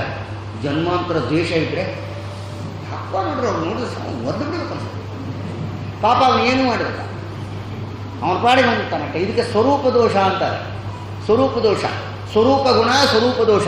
ಸ್ವರೂಪ ಗುಣ ಅಂದರೆ ಜನ್ಮಾಂತರ ಪುಣ್ಯ, ಜನ್ಮಾಂತರ ಸ್ನೇಹ ಇದ್ದರೆ ಈಗ ಅವ್ರನ್ನೇ ನೋಡಬೇಕು ಅನಿಸ್ತಾ ಇರುತ್ತೆ, ಅವ್ರನ್ನೇ ಮಾತಾಡಿಸ್ಬೇಕು ಅನಿಸುತ್ತೆ, ಅವ್ರ ಜೊತೆಗೆ ಹೋಗಬೇಕು ಅನಿಸುತ್ತೆ, ಅವ್ರನ್ನ ಕರಿಬೇಕು ಅನಿಸುತ್ತೆ, ಹೀಗೆಲ್ಲ ಅನಿಸುತ್ತೆ. ಅದೆಲ್ಲ ಜನ್ಮಾಂತರ ಗುಣ ಇದ್ದಾಗ. ದೋಷ ಇತ್ತು, ಪಾಪ ಅವ್ರು ಏನೂ ಮಾಡಿರೋದಲ್ಲ, ಅವ್ರ ಪಾಡಿಗೆ ಅವ್ರು ಇರ್ತಾರೆ, ಅವರೇ ಒಂದು ಕಡೆ ಇರ್ತಾರೆ, ನಾವೇ ಒಂದು ಕಡೆ ಇರ್ತೀವಿ. ನೋಡ್ರಿ ಅವ್ನು ಬರ್ತಾ ಇದ್ದಾನೆ, ನೋಡ್ರಿ ಅವ್ನು ಕೊಂಡ್ರೆ ಯಾಕೋ ಮಯೂರಿ ಇರ್ತೈತೆ, ಹಾಲು ಕಡಿತಾನೆ. ಸುಮ್ಮನೆ ಅವ್ನು ಏನೂ ಮಾಡಬಾರದು. ಯಾಕೆ ಹೋದ ಜನರಿಗೆ ಏನು ಮಾಡ್ಯಾನೋ ಯಾರಿಗೆ ಗೊತ್ತು? ಅಥವಾ ನಾವು ಅವನಿಗೆ ಮಾಡಿದ್ವು, ಅವನು ನಮಗೇನು ಮಾಡೋಣ, ಏನೋ ಒಟ್ಟು ದ್ವೇಷಕ್ಕೆ ಕಾರಣ ಇರ್ತದೆ ಜನ್ಮಾಂತರದ್ದು. ಈ ರೀತಿಯಾಗಿ ಪ್ರಹ್ಲಾದರಾಜರು ನೋಡಿದ್ರೆ ಎಲ್ಲರೂ ಆನಂದ ಪ್ರಫುಲ್ಲ, ಎಲ್ಲ ಮನಸ್ಸು ಉಕ್ಕಿ ಬರ್ತಿತ್ತಂತೆ. ಏನು ಸೌಂದರ್ಯ, ಏನು ಆ ಕೂಸು ನೋಡಿದ್ರೆ ಎತ್ತುಕೋಬೇಕು, ಮುದ್ದು ಕೊಡಬೇಕು ಅನಿಸುತ್ತೆ ಎಲ್ಲರಿಗೂ. ಅಂಥ ಮುದ್ದಾದ ಕೂಸು ಪ್ರಹ್ಲಾದರಾಜರು ಅಂತ. ಅದಕ್ಕೆ ಇದು ಲೌಕಿಕವಾಗಿ. ಇನ್ನು ಪ್ರಕರ್ಷೇಣ ಪರಿಪೂರ್ಣವಾದ ವಿಶಿಷ್ಟ ಜ್ಞಾನದಿಂದ ಭಕ್ತಾನ್ ಆಹ್ಲಾದಯತಿ, ಅವರು ಮಾಡಿರುವ ವ್ಯಾಖ್ಯಾನಗಳಿಂದ ಎಲ್ಲರ ಮನಸ್ಸನ್ನು ಸಂತೋಷಪಡಿಸುವ ವಿಶಿಷ್ಟ ಧರ್ಮವುಳ್ಳವರಾದ್ರಿಂದ ರಾಘವೇಂದ್ರ ಸ್ವಾಮಿಗಳಿಗೆ ಪ್ರಹ್ಲಾದ ಅಂತ ಹೆಸರು. ಅಂತ ಪ್ರಹ್ಲಾದರಾಜರನ್ನ ಅವತಾರ ಮಾಡಿದ ನಂತರ ಅವರಿಗೆ ಉಪನಯನವನ್ನು ಮಾಡಿ ಚಂಡಾಮರ್ಕರ ಶಾಲೆಗೆ ಸೇರಿಸ್ತಾರಂತೆ ವಿದ್ಯಾಪೀಠಕ್ಕೆ. ವಿದ್ಯಾಪೀಠಕ್ಕೆ ಹೋದ ಮೇಲೆ ಅವರೆಲ್ಲ ಧರ್ಮ ಅರ್ಥ ಕಾಮಗಳ ಬಗ್ಗೆ ಮಾತ್ರ ಉಪದೇಶ. ಅಲ್ಲಿ ವಿಶೇಷ ಏನಿಲ್ಲೇ ಇಲ್ಲ, ಬರೇ ಮೋಕ್ಷ ಮಾರ್ಗದ ಸಂದೇಶವೇ ಇಲ್ಲ. ಇದೇ ಸಂದರ್ಭ ಮಧ್ವಾಚಾರ್ಯರ ಪಾಠದಲ್ಲೂ ಹಾಗೇ ರೀ. ಮಧ್ವಾಚಾರ್ಯರು ಉಪನಯನ ಮಾಡಿದ್ರು. ತೋಟಂತಿಲ್ಲ ಇರು ಅಂತ ಹೇಳಿ ಮಧ್ವಾಚಾರ್ಯ ವೇದಾಭ್ಯಾಸ ಮಾಡಿಸಿದ ಗುರುಗಳು ಅವರು ಪಾಠ ಹೇಳಬೇಕಂತೆ. ಅನ್ಯಮನಸ್ಕರಾಗಿ ಎಲ್ಲೋ ನೋಡ್ತಾ ಕೂತಿರ್ತಿದ್ದಂತೆ ಮಧ್ವಾಚಾರ್ಯ. ಅವ್ರು ಪಾಠ ಹೇಳ್ತಾ ಇದ್ರೆ ಅವ್ರ ಪಾಠದ ಕಡೆ ಗಮನನೇ ಕೊಡ್ತಾ ಇದ್ದಿರುತ್ತೆ. ತ್ರೈಲೋಕ್ಯಾಚಾರ್ಯ ಪಾದೋಜ್ಜಲ ಜಲ ಜಲ ಸತ್ಪಾಂಸವೋ ಅಸ್ಮಾನ್ ಪುನಂತು ಅಂತಾರೆ ತ್ರಿವಿಕ್ರಮ ಪಂಡಿತಾಚಾರ್ಯ. ತ್ರೈಲೋಕ್ಯಾಚಾರ್ಯರ ಹತ್ರ ಏನ ತೋಟಂತಿಲ್ಲ ಇರ ಹತ್ರ ಪಾಠ ಕಲಿಯೋದು ಅಂತ ಶ್ರೀಮದಾಚಾರ್ಯ ಸರ್ವಜ್ಞರವರು. ಏನೋ ಔಪಚಾರಿಕವಾಗಿ ಸುಮ್ಮನೆ ಶಿಷ್ಯರ ರೂಪದಲ್ಲಿ ಕೂತಿದ್ರಷ್ಟೇ. ಅವರು ಪಾಠ ಹೇಳ್ತಿದ್ರೆ ಇವರೆಲ್ಲೋ ನೋಡ್ಬೇಕಷ್ಟೆ. ಒಂದಿನ ನೋಡಿದ್ರು, 4 ದಿನ ನೋಡಿದ್ರು, 4 ದಿವಸ ನೋಡಿದ್ರು, 15 ದಿವಸ ನೋಡಿದ್ರು, ತಲೆ ಕೆಟ್ಟೋತವ್ರಿಗೆ. ವಾಸುದೇವಾಚಾರ್ಯ ಅಂತ ಮಧ್ವಾಚಾರ್ಯರ ಪೂರ್ವಾಶ್ರಮದ ಹೆಸರು. ವಾಸುದೇವ ದಿನ ನೋಡ್ತಾ ಇದ್ದೀನಿ. ಪಾಠ ಹೋಗೋ ಕಾಲಕ್ಕೆ ಎಲ್ಲ ಹುಡುಗರು ಪುಸ್ತಕ ಹಿಡ್ಕೊಳ್ತಾರೆ, ಶ್ರದ್ಧೆಯಿಂದ ಓದ್ತಾರೆ, ಕಲಿತಾರೆ. ನೀನು ಎಲ್ಲೋ ನೋಡ್ತಾ ಇರ್ತೀನಿ, ನೀನು ಯಾಕೆ ಹಾಗೆ ಮಾಡ್ತಾ ಇದ್ದಿ? ಗದರಿಸಿದ. ಅದಕ್ಕೆ ಮಧ್ವಾಚಾರ್ಯ ಉತ್ತರ ಕೊಟ್ಟಂತೆ, ಏನೋ ನೀವು ಹೇಳಿದ್ದೇ ಹೇಳ್ತೀರಿ ಸ್ವಾಮಿ, ಕೇಳಲಿಕ್ಕೂ ಬೇಜಾರು. ಹೇಳಿದ್ದೆ ಹೇಳ್ತೀನಿ ನಾನು. ಹೌದು, ಮತ್ತೆ 8 ದಿವಸ ಆಯ್ತು, ಇನ್ನು ಅದೇ ಪುರುಷೋಕ್ತ ಮುಗಿಸೋವಲ್ಲ ನೀವು. ಅದೇ ಸಹಸ್ರ ಶೀರ್ಷ ಪುರುಷ ಅಂತೀರಿ, ಅದೇ ಹಿರಣ್ಯವರ್ಣಾಂ ಹರಿಣಿ ಅಂತೀರಿ. ಇವೆಲ್ಲ ಆ ವೇದ ಮಂತ್ರಗಳಿಗೆ ಪ್ರತಿಪಾದ್ಯರು ಮಧ್ವಾಚಾರ್ಯರು. ಅದಕ್ಕೆ ಅವ್ರು ಹೇಳಿದ್ದೇ ಹೇಳ್ತಾ ಇದ್ದಾರೆ. ಬೇಜಾರು ಹೇಳಿದ್ದೇ ಹೇಳ್ತೀರಿ, ಹೊಸ ಪಾಠ ಹೇಳಿ ಕೇಳಿ ಬೇಜಾರು. ಏಕಸಂಧಿಗ್ರಾಹಿಗಳು ಸರ್ವಜ್ಞರವರು. ಅದಕ್ಕೆ ಅವರಂದರು, ಅಷ್ಟು ಅಹಂಕಾರ ನನಗೆ. ಇವತ್ತು ಹೊಸ ಪಾಠ ಹೇಳಬೇಕು ಅಂತಿದ್ದೆ, ಎಲ್ಲಿ ನೆನ್ನೆ ಹೇಳ್ಕೊಟ್ಟು ಪಾಠ ಒಪ್ಪಿಸ್ತೀನಿ. ನೆನ್ನೆ ಹೇಳ್ಕೊಟ್ಟು ಪಾಠ ಒಪ್ಪಿಸಿದ್ರು, ಇವತ್ತು ಹೇಳಬೇಕಾದ ಪಾಠ ಒಪ್ಪಿಸಿದ್ರು, ನಾಳೆ ಹೇಳಬೇಕಾದ ಪಾಠ ಒಪ್ಪಿಸಿದ್ರು. 1 ವಾರದ ಪಾಠ ಒಪ್ಪಿಸ್ಬಿಟ್ಟು ಇನ್ನೊಂದು ವಾರ ನಾನು ಮಾತಾಡಿಸ್ಬೇಡ್ರಿ. ಇದೇ ಹುಡ್ಕೊಂಬಿಟ್ರು ತೋಟಂತಿಲ್ಲ ಆಚಾರ.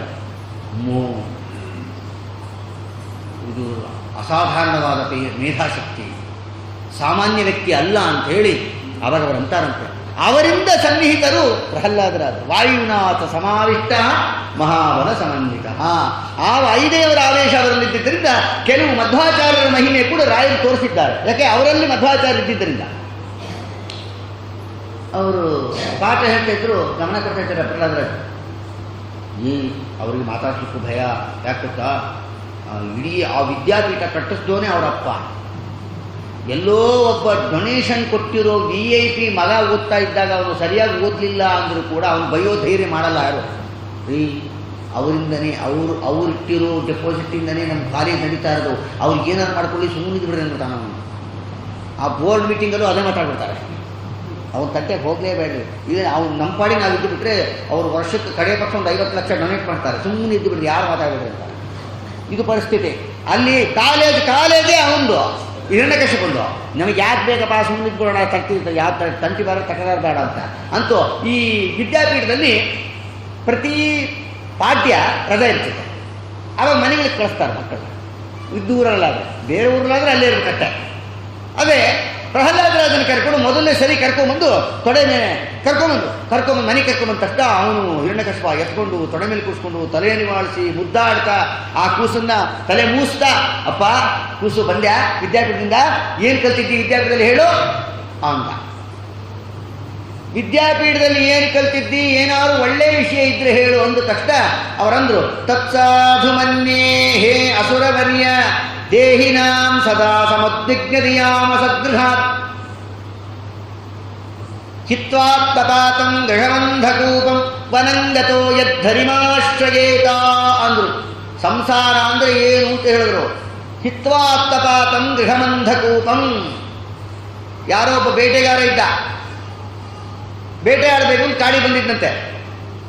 ಕಾಡಿಗೆ ಬಂದಾಗ ಅಷ್ಟು ದೂರದಲ್ಲಿ ಒಂದು ಹುಲಿ ನೋಡ್ಬಿಡ್ತಿದ್ದ. ಆ ಹುಲಿ ನೋಡಿದ ತಕ್ಷಣ ಸತ್ಯ ನಾನು ಅನ್ಕೊಂಡ. ಹುಲಿ ನೋಡ್ಬಿಟ್ಟ, ಇವನು ನೋಡಿದ್ದಲ್ಲ, ಇವನು ನೋಡೋ ಕಾಲಕ್ಕೆ ಹುಲಿ ಇವನನ್ನೇ ನೋಡ್ತಾ ಇದೆ ಅಂತ ಇವನಿಗೂ ಗೊತ್ತಾಗುತ್ತೆ, ಇವನು ನನ್ನ ನೋಡಿದ ಅಂತ ಹುಲಿಗೂ ಗೊತ್ತಾಗುತ್ತೆ. ಪರಸ್ಪರ ನೋಡ್ಕೊಂಡ್ಬಿಟ್ರು. ಆ ಹುಲಿ ಅಷ್ಟು ದೂರ ಇತ್ತು, ಚಂಗ ಚಂಗ ಚಂಗ ಅಂತ ಹಾಡ್ಕೊಂಡು ಬರ್ತಿತ್ತು. ಬದುಕಿರೋ ತನಕ ಓಡ್ಲಿಕ್ಕೆ ಪ್ರಯತ್ನ ಪಡ್ತಾರೆ, ಅದು ಓಡೋಕೆ ಶುರು ಮಾಡ. ಓಡ್ದ ಎಷ್ಟು ಓಡ್ತಾನೆ, ಹುಲಿಯಿಂದ ತಪ್ಪಿಸ್ಕೊಂಡು ಎಷ್ಟು ಓಡಬಲ್ಲ ಅವನು. ಅಲ್ಲಿ ಒಂದೇನು ಸ್ವಾರಸ್ಯ ಆಯಿತು ಅಂದರೆ, ಒಂದು ದೊಡ್ಡ ಇಳಿಯೋ ಬಾವಿ ಇತ್ತು. ಅಲ್ಲೆಲ್ಲ ಹುಲ್ಲು ಗಿಲ್ಲು ತೊಪ್ಪಲು ಇಪ್ಪಲೆಲ್ಲ ಬೆಳೆದು ಮುಚ್ಕೊಂಡ್ಬಿಟ್ಟಿತ್ತು, ಕಾಣಿಸಿಲ್ಲ. ಅದು ಬಾವಿ ಇತ್ತು, ಯಾರಿಗೆ ಕಾಣಿಸೋದಿಲ್ಲ. ಅದ್ರ ಪಕ್ಕದಲ್ಲಿ ಒಂದು ದೊಡ್ಡ ಆಲದ ಮರ ಬೆಳೆದಿತ್ತು. ಈ ಆಲದ ಮರದ ಟೊಂಗಿಗಳು, ಟೊಂಗಿ ಬೇರೆ, ಈ ಜೋತಾಡ್ತಿರ್ತಾವಲ್ಲ ಇದಕ್ಕೆ ಬಿಳಿಲು ಅಂತ ಕರೀತಾರೆ. ಬಿಳಿಲು ಅದು ಟೊಂಗಿ ಅಲ್ಲ. ಅದು ಟೊಂಗಿ ಅಂದರೆ ಈಗ ಕಾಂಡಗಳು ಅದೆಲ್ಲ ಹೊಂದಿರ್ತಾರೆ, ಅದು ಟೊಂಗಿ. ಬಿಳಿಲು ಜೋತಾಡ್ತಾ ಇರ್ತಾವಲ್ಲ ಅವೆಲ್ಲ ಬಾವಿ ಒಳಗೂ ಜೋತ್ ಬಿದ್ದಿದ್ವು. ಇವನಿಗೆ ಆ ಹುಲಿ ಬರ್ತಾ ಇದೆ, ತಿಂದು ಬಿಡ್ತದೆ ಅಂತ ಗಾಬರಿಗೆ ಓಡೋಕ್ಕೆ ಶುರು ಮಾಡ್ದ. ಓಡ್ದಲ್ಲಿ ಬಾವಿ ಅಂತ ಗೊತ್ತಿಲ್ಲ, ಕಾಜಾಗ ಬಾವಿ ಒಳಗೆ ಬಂದ್ಬಿಟ್ಟ. ಗೊತ್ತಿಲ್ಲ, ತೊಪ್ಪಲು ಬೆಳೆದ್ಬಿಟ್ಟದೆ, ಹುಲ್ಲು ಬೆಳೆದ್ಬಿಟ್ಟದೆ. ಜಾರಿದ ತಕ್ಷಣ ಆ ಒಂದು 200 ಅಡಿ ಬಾವಿ, ಅದು ಒಂದು 50 ಅಡಿ ಇಳಿದು ಬಿಟ್ಟಿದ್ದಾನೆ, ಜಾರಿ ಬಿಟ್ಟಾನೆ. ಅದು ಆಲದ ಮರದ್ದು ಬಿಳಿಲು ಒಳಗಡೆ ಜೋತಾಡ್ತಿತ್ತು, ಅದು ಹಿಡ್ಕೊಂಡ. ಅಲ್ಲ ಬದುಕಿದ್ನಪ್ಪ ಅನ್ಕಂಡ. ಒಂದು 50 ಅಡಿ ಜಾರಿ ಬಿಟ್ಟಾನೆ ಕೆಳಗೆ. ಇನ್ನು 10 ಕೆಳಗೆ ಆ ಹುಲಿ ಬರ್ಲಿಕ್ಕಾಗಲ್ಲ. ಹುಲಿ ಮೇಲೆ ಬಂದು ಕುತ್ಕೊಂಡ್ಬಿಡ್ತು, ಉಸಿರು ಬಿಟ್ಕಂತ ನಾರಿಗೆ ಚಾಚ್ಕೊಂಡು. ಮೆಲ್ಲಕ್ಕೆ ಆ ತಂಗಿ ಹಿಡ್ಕೊಂಡು ಜೋತಾಡ್ತಾ ಮೆಲ್ಲಕ್ಕೆ ತಲೆ ಎತ್ತಿ ನೋಡ್ದ. ಹುಲಿ ಬಂದು ಕಾಯ್ತಾ ಕೂತಿತ್ತು. ಸತ್ಯ ಅನ್ಕಂಡ, ಹೋಲಿ ಬಿಡಪ್ಪ, ಆ ಹುಲಿ ಹೋಗೋ ತನಕ ಹಿಂಗೆ ಇದ್ದು ಬಿಟ್ರೆ ಆಯ್ತು ಅನ್ಲಿಕ್ಕಾಗತ್ತಾ? ಎಷ್ಟು ತನಕ ಹಿಡ್ಕೊಂತೀರಿ ನೀವು? ಜೋತಾಡೋಕ್ಕಾಗತ್ತೇನು? ಹೋಗ್ಲಿ ಬಿಡು, ಸ್ವಲ್ಪ ಹೊತ್ತು ಕೆಳಗೆ ಬಾವಿಯಾಗಿ ಇಳಿದ್ಕೊಂಡ್ಬಿಡೋಣ. ಅದು ನೀರಿಲ್ಲದ ಬಾವಿ, ಕೆಳಗೆ ಇಳಿದು ಬಿಡೋಣ. ಆ ಹುಲಿ ಹೋಗಿಟ್ಟು ಕನ್ಫರ್ಮ್ ಮಾಡಿಕೊಂಡು ಹೊಟ್ಟೋದ್ರಾಯ್ತು ಅಂತ ಹಿಂಗೆ ಬಗ್ಗಿ ನೋಡ್ದ. ಇಷ್ಟು ತಗಲ ಘಟಸರ್ಪ ಹೆಡಿ ತಕ್ಕಂಡು ಒಳಗೆ ಕುತ್ಕೊಂಡ್ಬಿಟ್ಟದ. ಬಸ್ ಸತ್ನಪ್ಪ ಅಂದ. ಮೇಲೆ ಬಂದು ನೋಡ್ತಾ, ಮೇಲೆ ಹೋಗೋಣ ಅಂದರೆ ಮೇಲೆ ಹುಲಿ ಕಾಯ್ತಾ ಕೂತದೆ. ಹೋಗಿ ಕೆಳಗೆ ಇಳಿದು ಬಿಡೋಣ ಅಂತ ನೋಡ್ದ, ಬುಸ್ಸು ಕುಟ್ಟದಮ್ಮ. ದೊಡ್ಡ ಹೆಡಿ ತಕ್ಕೊಂಡು ಸರ್ಪ ಮಲ್ಕೊಂಡ್ಬಿಟ್ಟದೆ. ಬುಸ್ ಅಂತ ಅದೆ. ಅಯ್ಯಯ್ಯೋ ಅಂದ. ಇದ್ರ ಬಗ್ಗೆ ಇದ್ರ ಮೇಲೆ ಇನ್ನೊಂದು ಕರ್ಮ ಇತ್ತು. ಏನಾಗಿತ್ತು, ಅವನ ಟೊಂಗಿ ಇಟ್ಕೊಂಡು ಜೋತಾಡ್ತಿದ್ನಲ್ಲ, ಅದು ಒಂದೇ ಕಡೆ ನಿಲ್ಲಕ್ಕಾಗುತ್ತೆ, ಜೋತಾಡ್ತಿದ್ದಾನೆ. ಅವನು ಜೋತಾಡೋ ಕಾಲಕ್ಕೆ ಏನಾಗಿತ್ತು, ಅವನಿಗೆ ಯಾವ ಟೊಂಗಿ ಹಿಡ್ಕೊಂಡು ಜೋತಾಡ್ತಿದ್ನೋ ಆ 2 ಇಲಿಗಳು ಅವನು ಜೋತಾಡ್ತಾ ಇದ್ದ ಟೊಂಗಿ ಕಷ್ಟ ಕೂತಿದ್ವು. ಇದ್ರ ಮಧ್ಯೆ ಇನ್ನೊಂದು ಅನಾಹುತ. ಅವನೇನು ಜೋತಾಡ್ತಾ ಇದ್ದ ಟೊಂಗಿ, ಆ ಟೊಂಗಿ ಪಕ್ಕದ ಟೊಂಗಿಯಾಗಿ ಒಂದು ದೊಡ್ಡ ಜೇನು ಕಟ್ಬಿಟ್ಟಿತ್ತಂತೆ. ಇವನು ಜೋತಾಡೋ ಕಾಲಕ್ಕೆ ಆ ಟೊಂಗಿ ಆ ಜೇನಿಗೆ ಬಡದು. ಆ ಜೇನುಗಳೆಲ್ಲ ಎದ್ದುಬಿಟ್ಟಾವ, ಮೈ ಎಲ್ಲ ಕಚ್ತಾ ಇದೆ.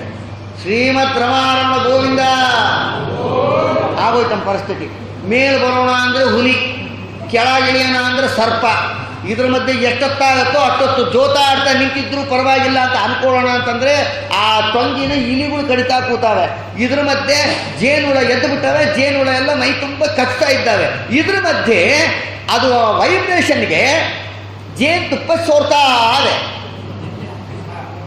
ಜೇನುತುಪ್ಪ ಸೋರೋ ಕಾಲಕ್ಕೆ ಅವನು ಒಂದು ಕಡೆಗಿಲ್ಲ, ಜೋತಾಡ್ತಿದ್ದಾನೆ. ಅವನು ಜೋತಾಡೋ ಕಾಲಕ್ಕೆ ಉಯ್ಯಾಲೆ ಆ ಕಡೆಗೆ ಒಂದು ರೌಂಡ್ ಈ ಕಡೆಗೆ ಒಂದು ರೌಂಡ್ ಹಿಂಗೆ ಬರ್ತಾ ಇದ್ದಾನೆ. ಹಿಂಗೆ ಮುಂದೆ ಬಂದಾಗ ಹಿಂಗಂದ ಒಂದು ಹನಿ ಜೇನುತುಪ್ಪ ನಾಲಿಗೆ ಮೇಲೆ ಬಿತ್ತು. ಇಷ್ಟೇ ಸಂಸಾರ ಅಂತ ಪ್ರಹ್ಲಾದರಾದರೆ. ಸಂಸಾರ ಅಂದರೆ ಇಷ್ಟೇ. ಮೇಲೆ ಬಂದರೆ ಹುಲಿ, ಕೆಳಗೋದ್ರೆ ಸರ್ಪ, ಜೇನುಹುಳ ಕಚ್ತಾವೆ. ಆಮೇಲೆ ನಾವು ಹಿಡ್ಕೊಂಡಿರೋ ಟೊಂಗಿನ ಇಲಿ ಕಚ್ತಾ ಕೂತಾವೆ. ಹಗಲು ರಾತ್ರಿ ಕಳೆದು ಹೋಗ್ತಾ ಇದೆ. ಅಪಮೃತ್ಯು ಕಾಯ್ತಾ ಇದೆ, ಕಾಲ ಮೃತ್ಯು ಕಾಯ್ತಾ ಇದೆ. ಜೇನುಹುಳುಗಳು ಕಚ್ಚುವಿಕೆ ಎಂಬ ಸಂಸಾರದಲ್ಲಿ ಬರುವ ಅಪೇಕ್ಷೆಗಳೆಂಬ ಜೇನುಹುಳುಗಳು ನಮ್ಮನ್ನು ಕಚ್ತಾ ಇದ್ದಾವೆ. ಅದು ಬೇಕು, ಇದು ಬೇಕು, ಇದು ಬೇಕು, ಅದು ಬೇಕು, ಸಾಯೋ ತನಕ ನನಗೆ ಸಾಕು ಅನ್ನೋ ಒಬ್ಬ ಮಗ ಇದ್ದಾನೆ ಜಗತ್ತಲ್ಲಿ. ಹೌದಲ್ಲ? ಸಾಕು ಬಿಡಪ್ಪ, ದೇವರೆಲ್ಲ ಕೊಟ್ಟಾನ, ಇನ್ನೇನು ಬೇಡ, ಯಾರ ಬಾಯಲ್ಲಿ ಬರೋಲ್ಲ. ಇದು ಪರಿಸ್ಥಿತಿ, ಇದು ಸಂಸಾರ ಅನ್ನೋ ಅಭಿಪ್ರಾಯವನ್ನು ಹಿತ್ವಾತ್ಮಪಾತಂ ಗೃಹಮಂಧಕೂಪಂ ಅನಂಗತೋ ಯದ್ಧರಿಮಾಶ್ರೀತ. ಈ ಸಂಸಾರದಿಂದ ಹೊರಗೆ ಬರಬೇಕು ಅಂದರೆ ಪರಮಾತ್ಮನನ್ನು ಸ್ತೋತ್ರ ಮಾಡಬೇಕು ಅಂತ ಪ್ರಹ್ಲಾದರಾಜರಂದ್ರು. ಅವನಂದ ಚಂಡಾಮರ್ಕರಿಗೆ, ಏನು ಅಶಾಸ್ತ್ರೀಯವಾದ್ದೆಲ್ಲ ಹೇಳ್ತಾ ಇದ್ದಾನೆ, ಕರ್ಕೊಂಡೋಗಿ ರಿಪೇರಿ ಮಾಡ್ರಿ ಅಂತ. ಅಶಾಸ್ತ್ರೀಯ ಅಂತ ಅವನಿಗೆ ಅಶಾಸ್ತ್ರೀಯನೇ ಅದು. ಯಾಕಂದ್ರೆ ಅವನು ಅಶಾಸ್ತ್ರಿ, ಆದ್ದರಿಂದ ಶಾಸ್ತ್ರಜ್ಞಾನ ಅವನಿಗಿರಲಿಲ್ವಲ್ಲ, ಅದಕ್ಕೆ ಯಥಾರ್ಥ ಜ್ಞಾನ ಕೊಟ್ಟು ಕಳಿಸಿದ್ರು. ಸ್ವಲ್ಪ ದಿವಸ ಕಾಲ ಕಳಿತು. ಆಮೇಲೆ ವಾಪಸ್ ಇನ್ನೊಂದು ಸರಿ ಕರ್ಕೊಂಬಂದ್ರು ಮನೆಗೆ. ಕರ್ಕೊಂಬಂದಾಗ ಅವರಂತಾರೆ, ಏನೇನು ಕಲ್ತಿ, ನಿಮ್ಮ ಗುರುಗಳು ಏನು ಹೇಳ್ಕೊಟ್ಟಾರ ಹೇಳು ಅಂತ.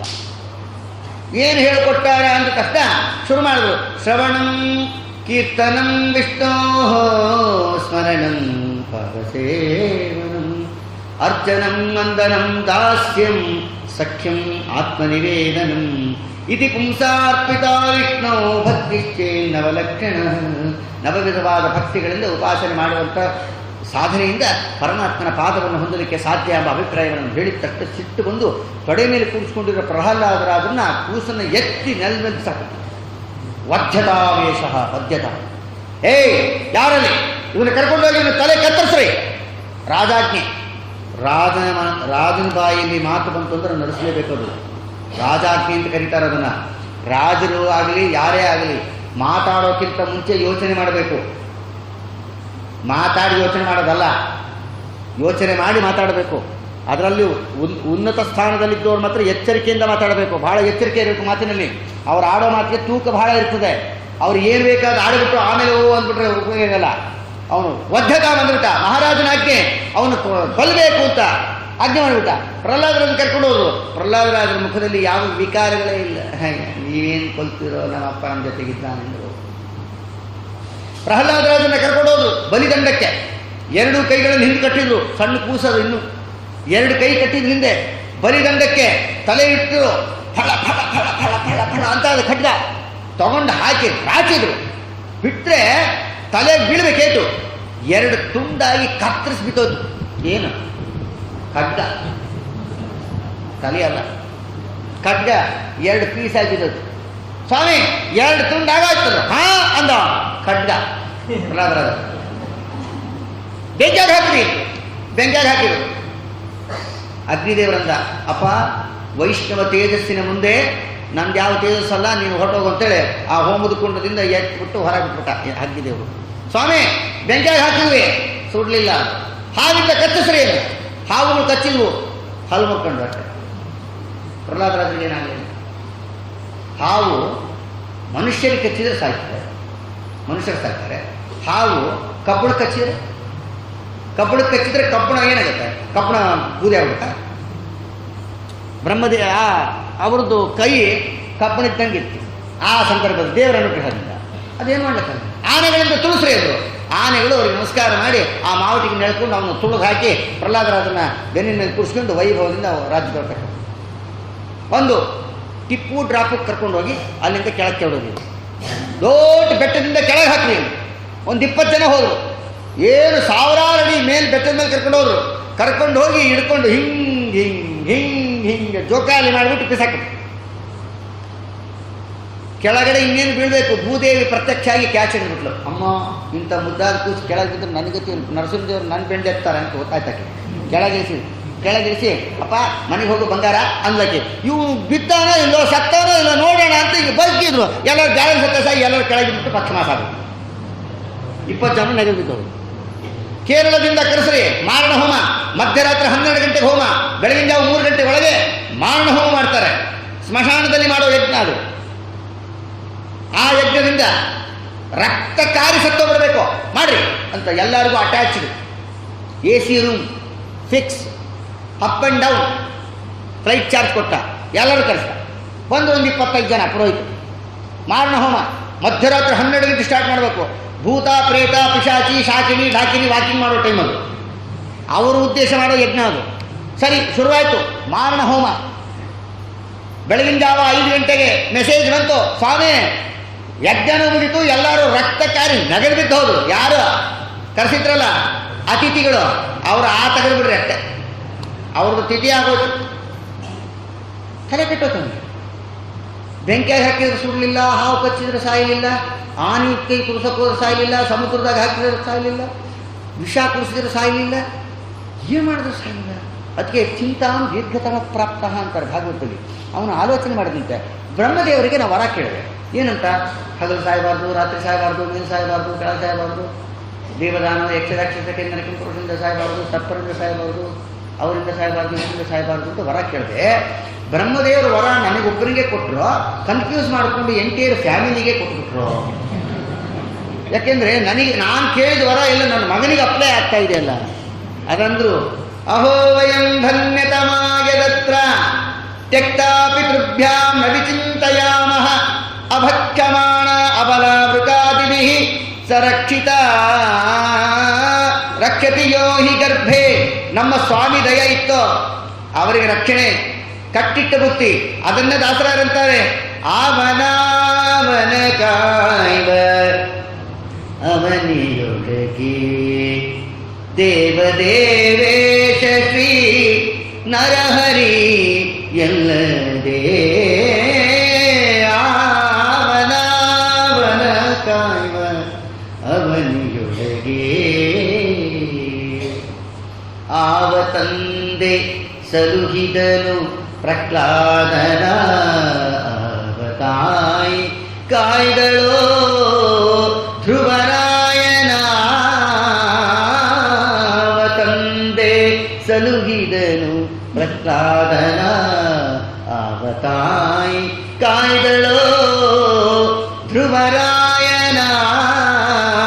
ಆವ ಮಗ ಸಲುಹಿದನು ಆ ಉಗ್ರಸೇನನ, ಜೀವರಿಗೆ ಪೋಷಕನು ಶ್ರೀಹರಿ ಎಲ್ಲದೇ. ಅವನಾವನ ಕಾಯ್ವ ಅವನಿಯೊಳಗೆ ಆವ ಬಾಂಧವರು ಸಲುಹಿದರು ಗಜರಾಜನ, ಆವ ಪತಿ ಕಾಯ್ದ ದ್ರೌಪದಿಯ ಮಾನ. ಬಾಂಧವರು ಸಲುಹಿದರು ಗಜರಾಜನ, ಆವಪತಿ ಕಾಯ್ದ ದ್ರೌಪದಿಯ ಮಾನ. ಆವ ಸೋದರ ಸಲುಹಿದನು ಆ ವಿಭೀಷಣನ, ಜೀವರಿಗೆ ದಾತೃ ಶ್ರೀಹರಿ ಎಲ್ಲದೇ. ಆವನಧಾರ ಅಡವಿಯೊಳಗಿಪ್ಪ ಮೃಗಗಳಿಗೆ. ದಿನೋ ಕಾಡಿಗೆ ಹೋಗಿ ಪ್ರಾಣಿಗಳಿಗೆ ಟಿಫಿನ್ ಕ್ಯಾರಿಯರ್ ಯಾರು ಕೊಟ್ಕೊಡ್ತಾರೆ?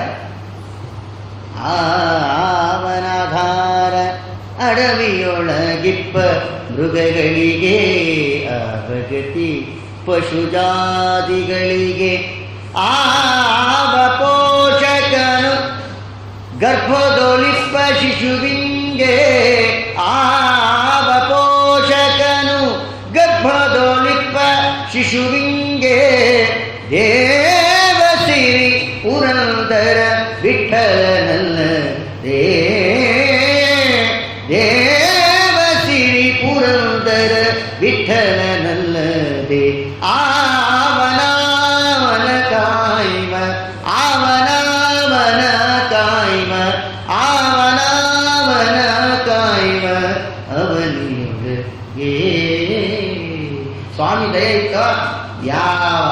ಹಿರಣ್ಯಕಶ್ಯಪರು, ಲಕ್ಷ ಜನ ಹಿರಣ್ಯಕಶ್ಯಪರು ಬಂದರೂ ಯಾರೂ ಏನು ಮಾಡಲಿಕ್ಕೆ ಸಾಧ್ಯ ಇಲ್ಲ. ಸ್ವಾಮಿ ಕೈ ಹಿಡಿದ್ರು. ಪ್ರಹ್ಲಾದರಾಜನ್ನ ಏನು ಮಾಡಲಿಕ್ಕೆ ಆಗಲಿಲ್ಲ. ತಲೆ ಮೇಲೆ ಕೈ ಇಟ್ಕೊಂಡು ಕೂತ್ಕೊಂಡ. ಮತ್ತೆ ಚಂಡಾಮರ್ಕರು ಬರ್ತಾರೆ, ಬಿಟ್ಟುಬಿಡು, ಬೇಡ ಬಿಟ್ಟು, ಈಗ ಸದ್ಯ ನಾವು ಕರ್ಕೊಂಡು ಹೋಗಿ ತಿಳುವಳಿಕೆ ಹೇಳಿ ಕಳಿಸ್ತೀವಿ, ನೀನು ಟೆನ್ಷನ್ ಮಾಡ್ಕೊಬೇಡ ಅಂತ ಮತ್ತೆ ವಿದ್ಯಾಪೀಠ ಕರ್ಕೊಂಡು ಹೋಗ್ಬೇಕು. ವಿದ್ಯಾಪೀಠಕ್ಕೆ ಹೋದ್ರು. ಶಾಲೆಗೆ ಟೀಚರ್ ಇದ್ರೇ ದಾಂಧಿ ಮಾಡ್ತಾ ಹೋಡು. ಟೀಚರ್ ಬಂದಿಲ್ಲ ಅಂದರೆ ದನದ ದೊಡ್ಡದು. ಅವರು ಚಂಡಾಮರ್ಕರು ಎಲ್ಲೋ ಮಾರ್ಕೆಟ್ಗೆ ಹೋಗ್ಯಾರ. ಅಲ್ಲಿ ವಿದ್ಯಾಪೀಠ ಖಾಲಿ, ಮೇಷ್ಟ್ರಿಲ್ಲ. ಕೇಳ್ಬೇಕ ಮೊದಲೇ ಕೋತಿಗಳು. ಸರಿ, ಎಲ್ಲ ಆಟ ಕೂತ್ಕೊಂಡ್ಬಿಟ್ಟು. ಆಗ ಪ್ರಹ್ಲಾದರಾಜರು ಅಂತಾರೆ, ಯಾಕೋ ಸಾಯ್ತೀರಿ ಬರೋ ಕೊಟ್ಟರು. ಅವರಿಗೆ ತತ್ವಜ್ಞಾನವನ್ನು ಉಪದೇಶ ಮಾಡ್ತಾರೆ. ದೈತ್ಯ ಬಾಲಕರಿಗೆ, ಮುಕ್ತಿಯೋಗ್ಯರೇ, ದೈತ್ಯ ಜನ್ಮ ಬಂದಿದೆ ಅಷ್ಟೇ, ಎಲ್ಲರಿಗೂ ಓಂ ಅಧ್ಯಯನ ಮಾತ್ರವತಃ ನಾವಿಶೇಷ ಓಂ ಅಂತ ಬ್ರಹ್ಮಸೂತ್ರಗಳಿದ್ದಾವೆ. ಅನಧಿಕಾರಿಗಳಿಗೆ ತತ್ವಜ್ಞಾನ ಉಪದೇಶ ಮಾಡಬಾರದು ಶಾಸ್ತ್ರ. ಅವೈಷ್ಣವಸ್ಯ ವೇದೇತಿ ಹವಿಕಾರೋ ನ ವಿದ್ಯತೆ ಅಂತಾರೆ ಬ್ರಹ್ಮಸೂತ್ರ ಭಾಷೆಯಲ್ಲಿ. ಅವರೆಲ್ಲ ಮುಕ್ತಿಯೋಗ್ಯರಾದ ಕಾರಣ ಪ್ರಹ್ಲಾದರಾಜರು ಉಪದೇಶ ಮಾಡಿದ್ರು. ಏನಂತ ಉಪದೇಶ ಮಾಡಿದ್ರು? ಚಂಡಾಮರ್ಕರು ಬಂದು ನೋಡ್ತಾರೆ. ಬರೋಷ್ಟೊತ್ತಿಗೆ ಜನ್ಮವೇತ್ತಿ ಮಧ್ವಮತವ ಅನುಸರಿಸಿ ನಡೆಯಿರೋ,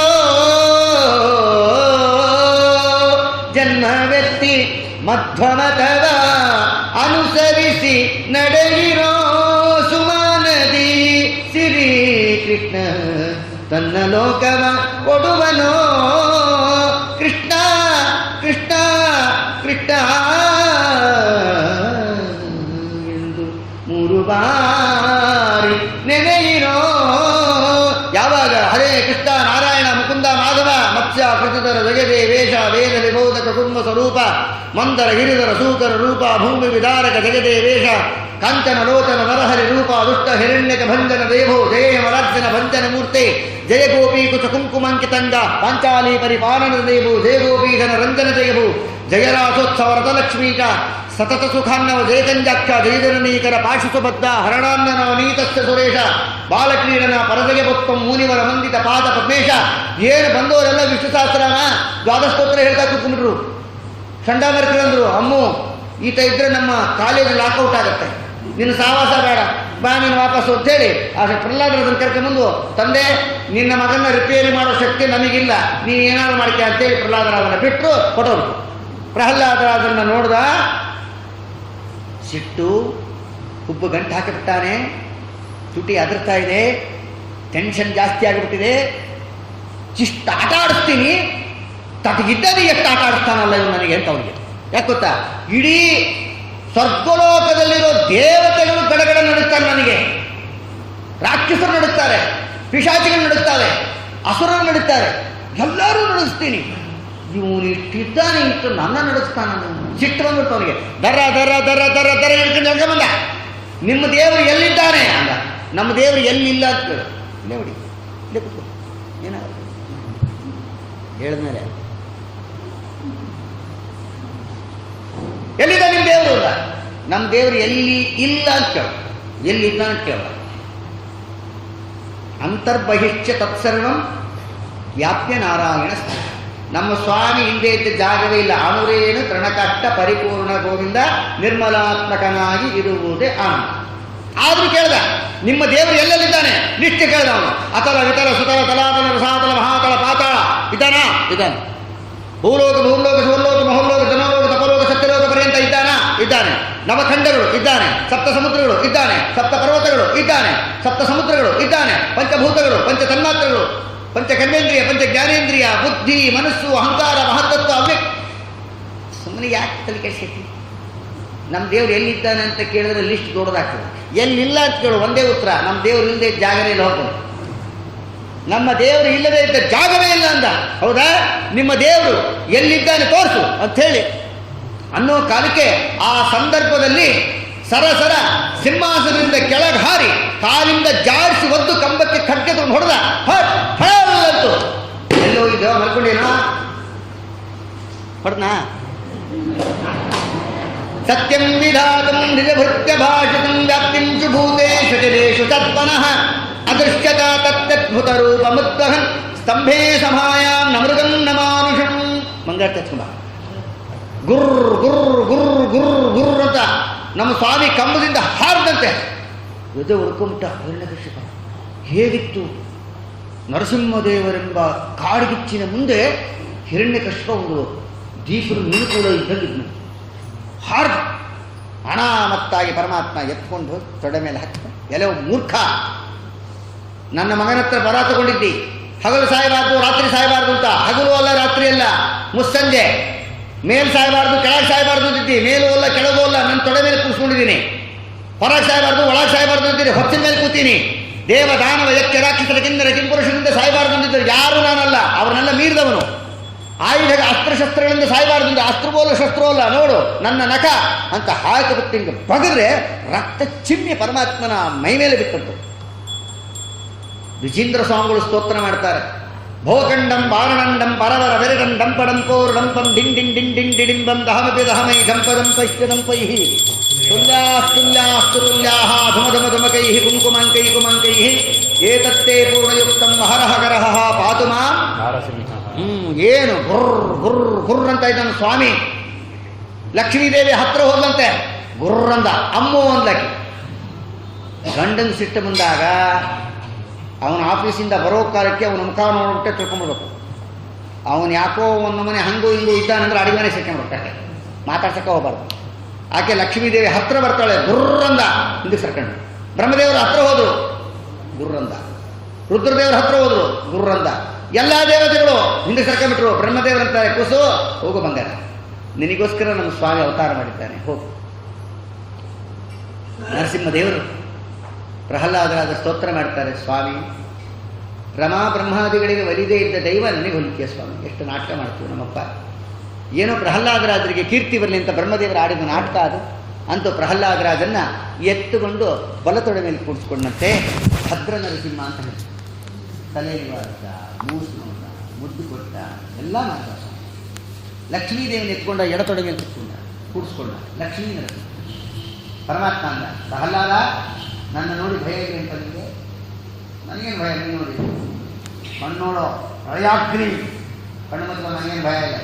ನಾಲ್ಗೆ ನೋಡೋ ರಕ್ತ ತೊಡುತ್ತಾ ಇದೆ, ಯಾಕೆ? ಕರೋನಾಳೆ ಹಾಕ್ಕೊಡ್ತೀನಿ, ಭಯ ಇಲ್ಲ.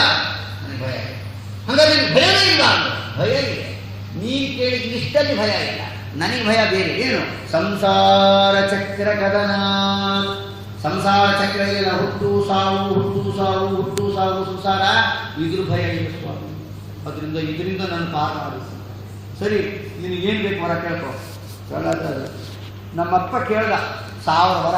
ನಮ್ಮಪ್ಪನ ಗತಿ ನೋಡೋದು. ನಮ್ಮಪ್ಪ 1000 ವರ ಕೇಳಿದ್ನಲ್ಲ, ಏನಾಯ್ತಂತೆ? ಅದಕ್ಕೆ ನನಗೆ ಈ ವರ ಕೊಡಲೇಬೇಕು ಅಂತ ಇಷ್ಟ ಇದ್ರೆ ನಿನ್ನ ಹತ್ರ ನಾ ವರ ಬೇಡದೇ ಇದ್ದಂಥ ವರ ಕೊಟ್ಟು ಬಿಡಪ್ಪ. ವರದ ನೀನೇ, ನಿನಗೆಲ್ಲ ಗೊತ್ತದು ಕೊಡೋದು, ನೀನು ಕೊಡ್ತೀನಿ. ಅದರಿಂದ ನಿನ್ನ ಹತ್ರ ವರ ಕೇಳದೇ ಇದ್ದಂಥ ವರ ಕೊಡೋದು. ಆದರೂ ನಾನು ಕೇಳ್ತಾ ಇದ್ದೀನಿ ಸಂತೋಷದಿಂದ, ನಿನಗೇನು ಬೇಕು ಕೇಳೋದು. ನಮ್ಮಪ್ಪನ ಕ್ಷಮಿಸ್ಬಿಡು, ನಮ್ಮಪ್ಪನ ಉದ್ಧಾರ. ನೀನು ದೇವರು ಅನ್ನೋ ಜ್ಞಾನ ನಮ್ಮ ಅಪ್ಪಗೆ ಇರಲಿಲ್ಲ ಅಂದಾಗ ನಿನ್ನಂಥ ಭಾಗವತೋತ್ಸವ ಯಾವತ್ತು ಹುಟ್ಟಿದೋ ಅವತ್ತೇ ನಿನ್ನ ಕುಲ ಉದ್ಧಾರ ಆಗಿದೆ. ರಾಮಾಯಣದಲ್ಲಿ ಒಂದು ದೃಷ್ಟಾಂತ ಕೊಡ್ತಾರೆ ಶಾಸ್ತ್ರ. ಏನು ಗೊತ್ತಾ? ಕೊನೆಗೆ ರಾಮದೇವ ಪಟ್ಟಾಭಿಷೇಕ ಆಯಿತು. ರಾಮದೇವರು ಇನ್ನೇನು ಪರಂಧಾಮಕ್ಕೆ ಪ್ರಯಾಣ ಮಾಡಬೇಕು.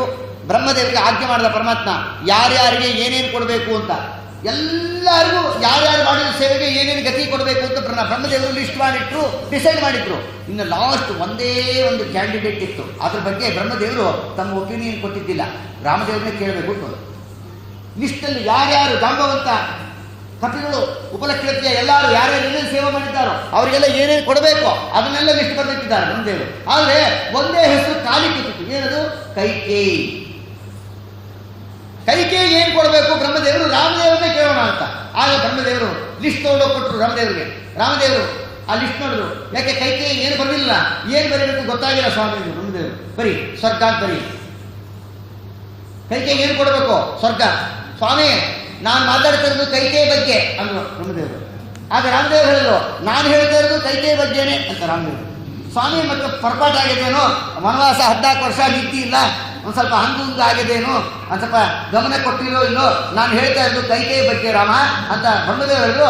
ನನಗೇನು ಪರ್ಪಾಟ್ ಆಗಿಲ್ಲಪ್ಪ, ನಾನು ಹೇಳ್ತಿದ್ದೀನಿ, ನಾನು ಹೇಳ್ತಾ ಇರೋದು ಕೈಕೇಯಿ ಬಗ್ಗೆನೇ.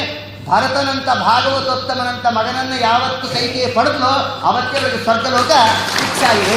ಆದ್ದರಿಂದ ಒಳ್ಳೆ ಪರಮವೈಷ್ಣವ ಒಳ್ಳೆ ಮಗ ಮನೆಯಲ್ಲಿ ಹುಟ್ಟುದ ಅಂದರೆ ತಂದೆ ತಾಯಿ ಉದ್ಧಾರ ಆದ ತಾತ್ಪರ್ಯ.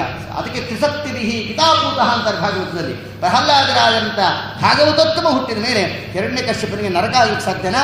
ಹಿರಣ್ಯಕಶ್ಯಪನಿಗೆ ನರಕ, ಅವನಲ್ಲಿದ್ದ ಜಯನಿಗೆ ವೈಕುಂಠಲೋಕವೇ ಆಗುತ್ತೆ ಅನ್ನೋ ವಿಚಾರ ತಿಳಿಸ್ತಾ ಆವಾಗ ಪರಮಾತ್ಮ ಹಿರಣ್ಯಕಶ್ಯಪ ಕೂತು ಅಪವಿತ್ರವಾದ ಆ ಸಿಂಹಾಸನದಲ್ಲಿ ನರಸಿಂಹದೇವರು ಕೂತ್ಕೊಂಡ್ರು. ಆವಾಗ ಅದಕ್ಕೆ ಸಿಂಹಾಸನ ಅಂತ ಹೆಸರಿತ್ತು.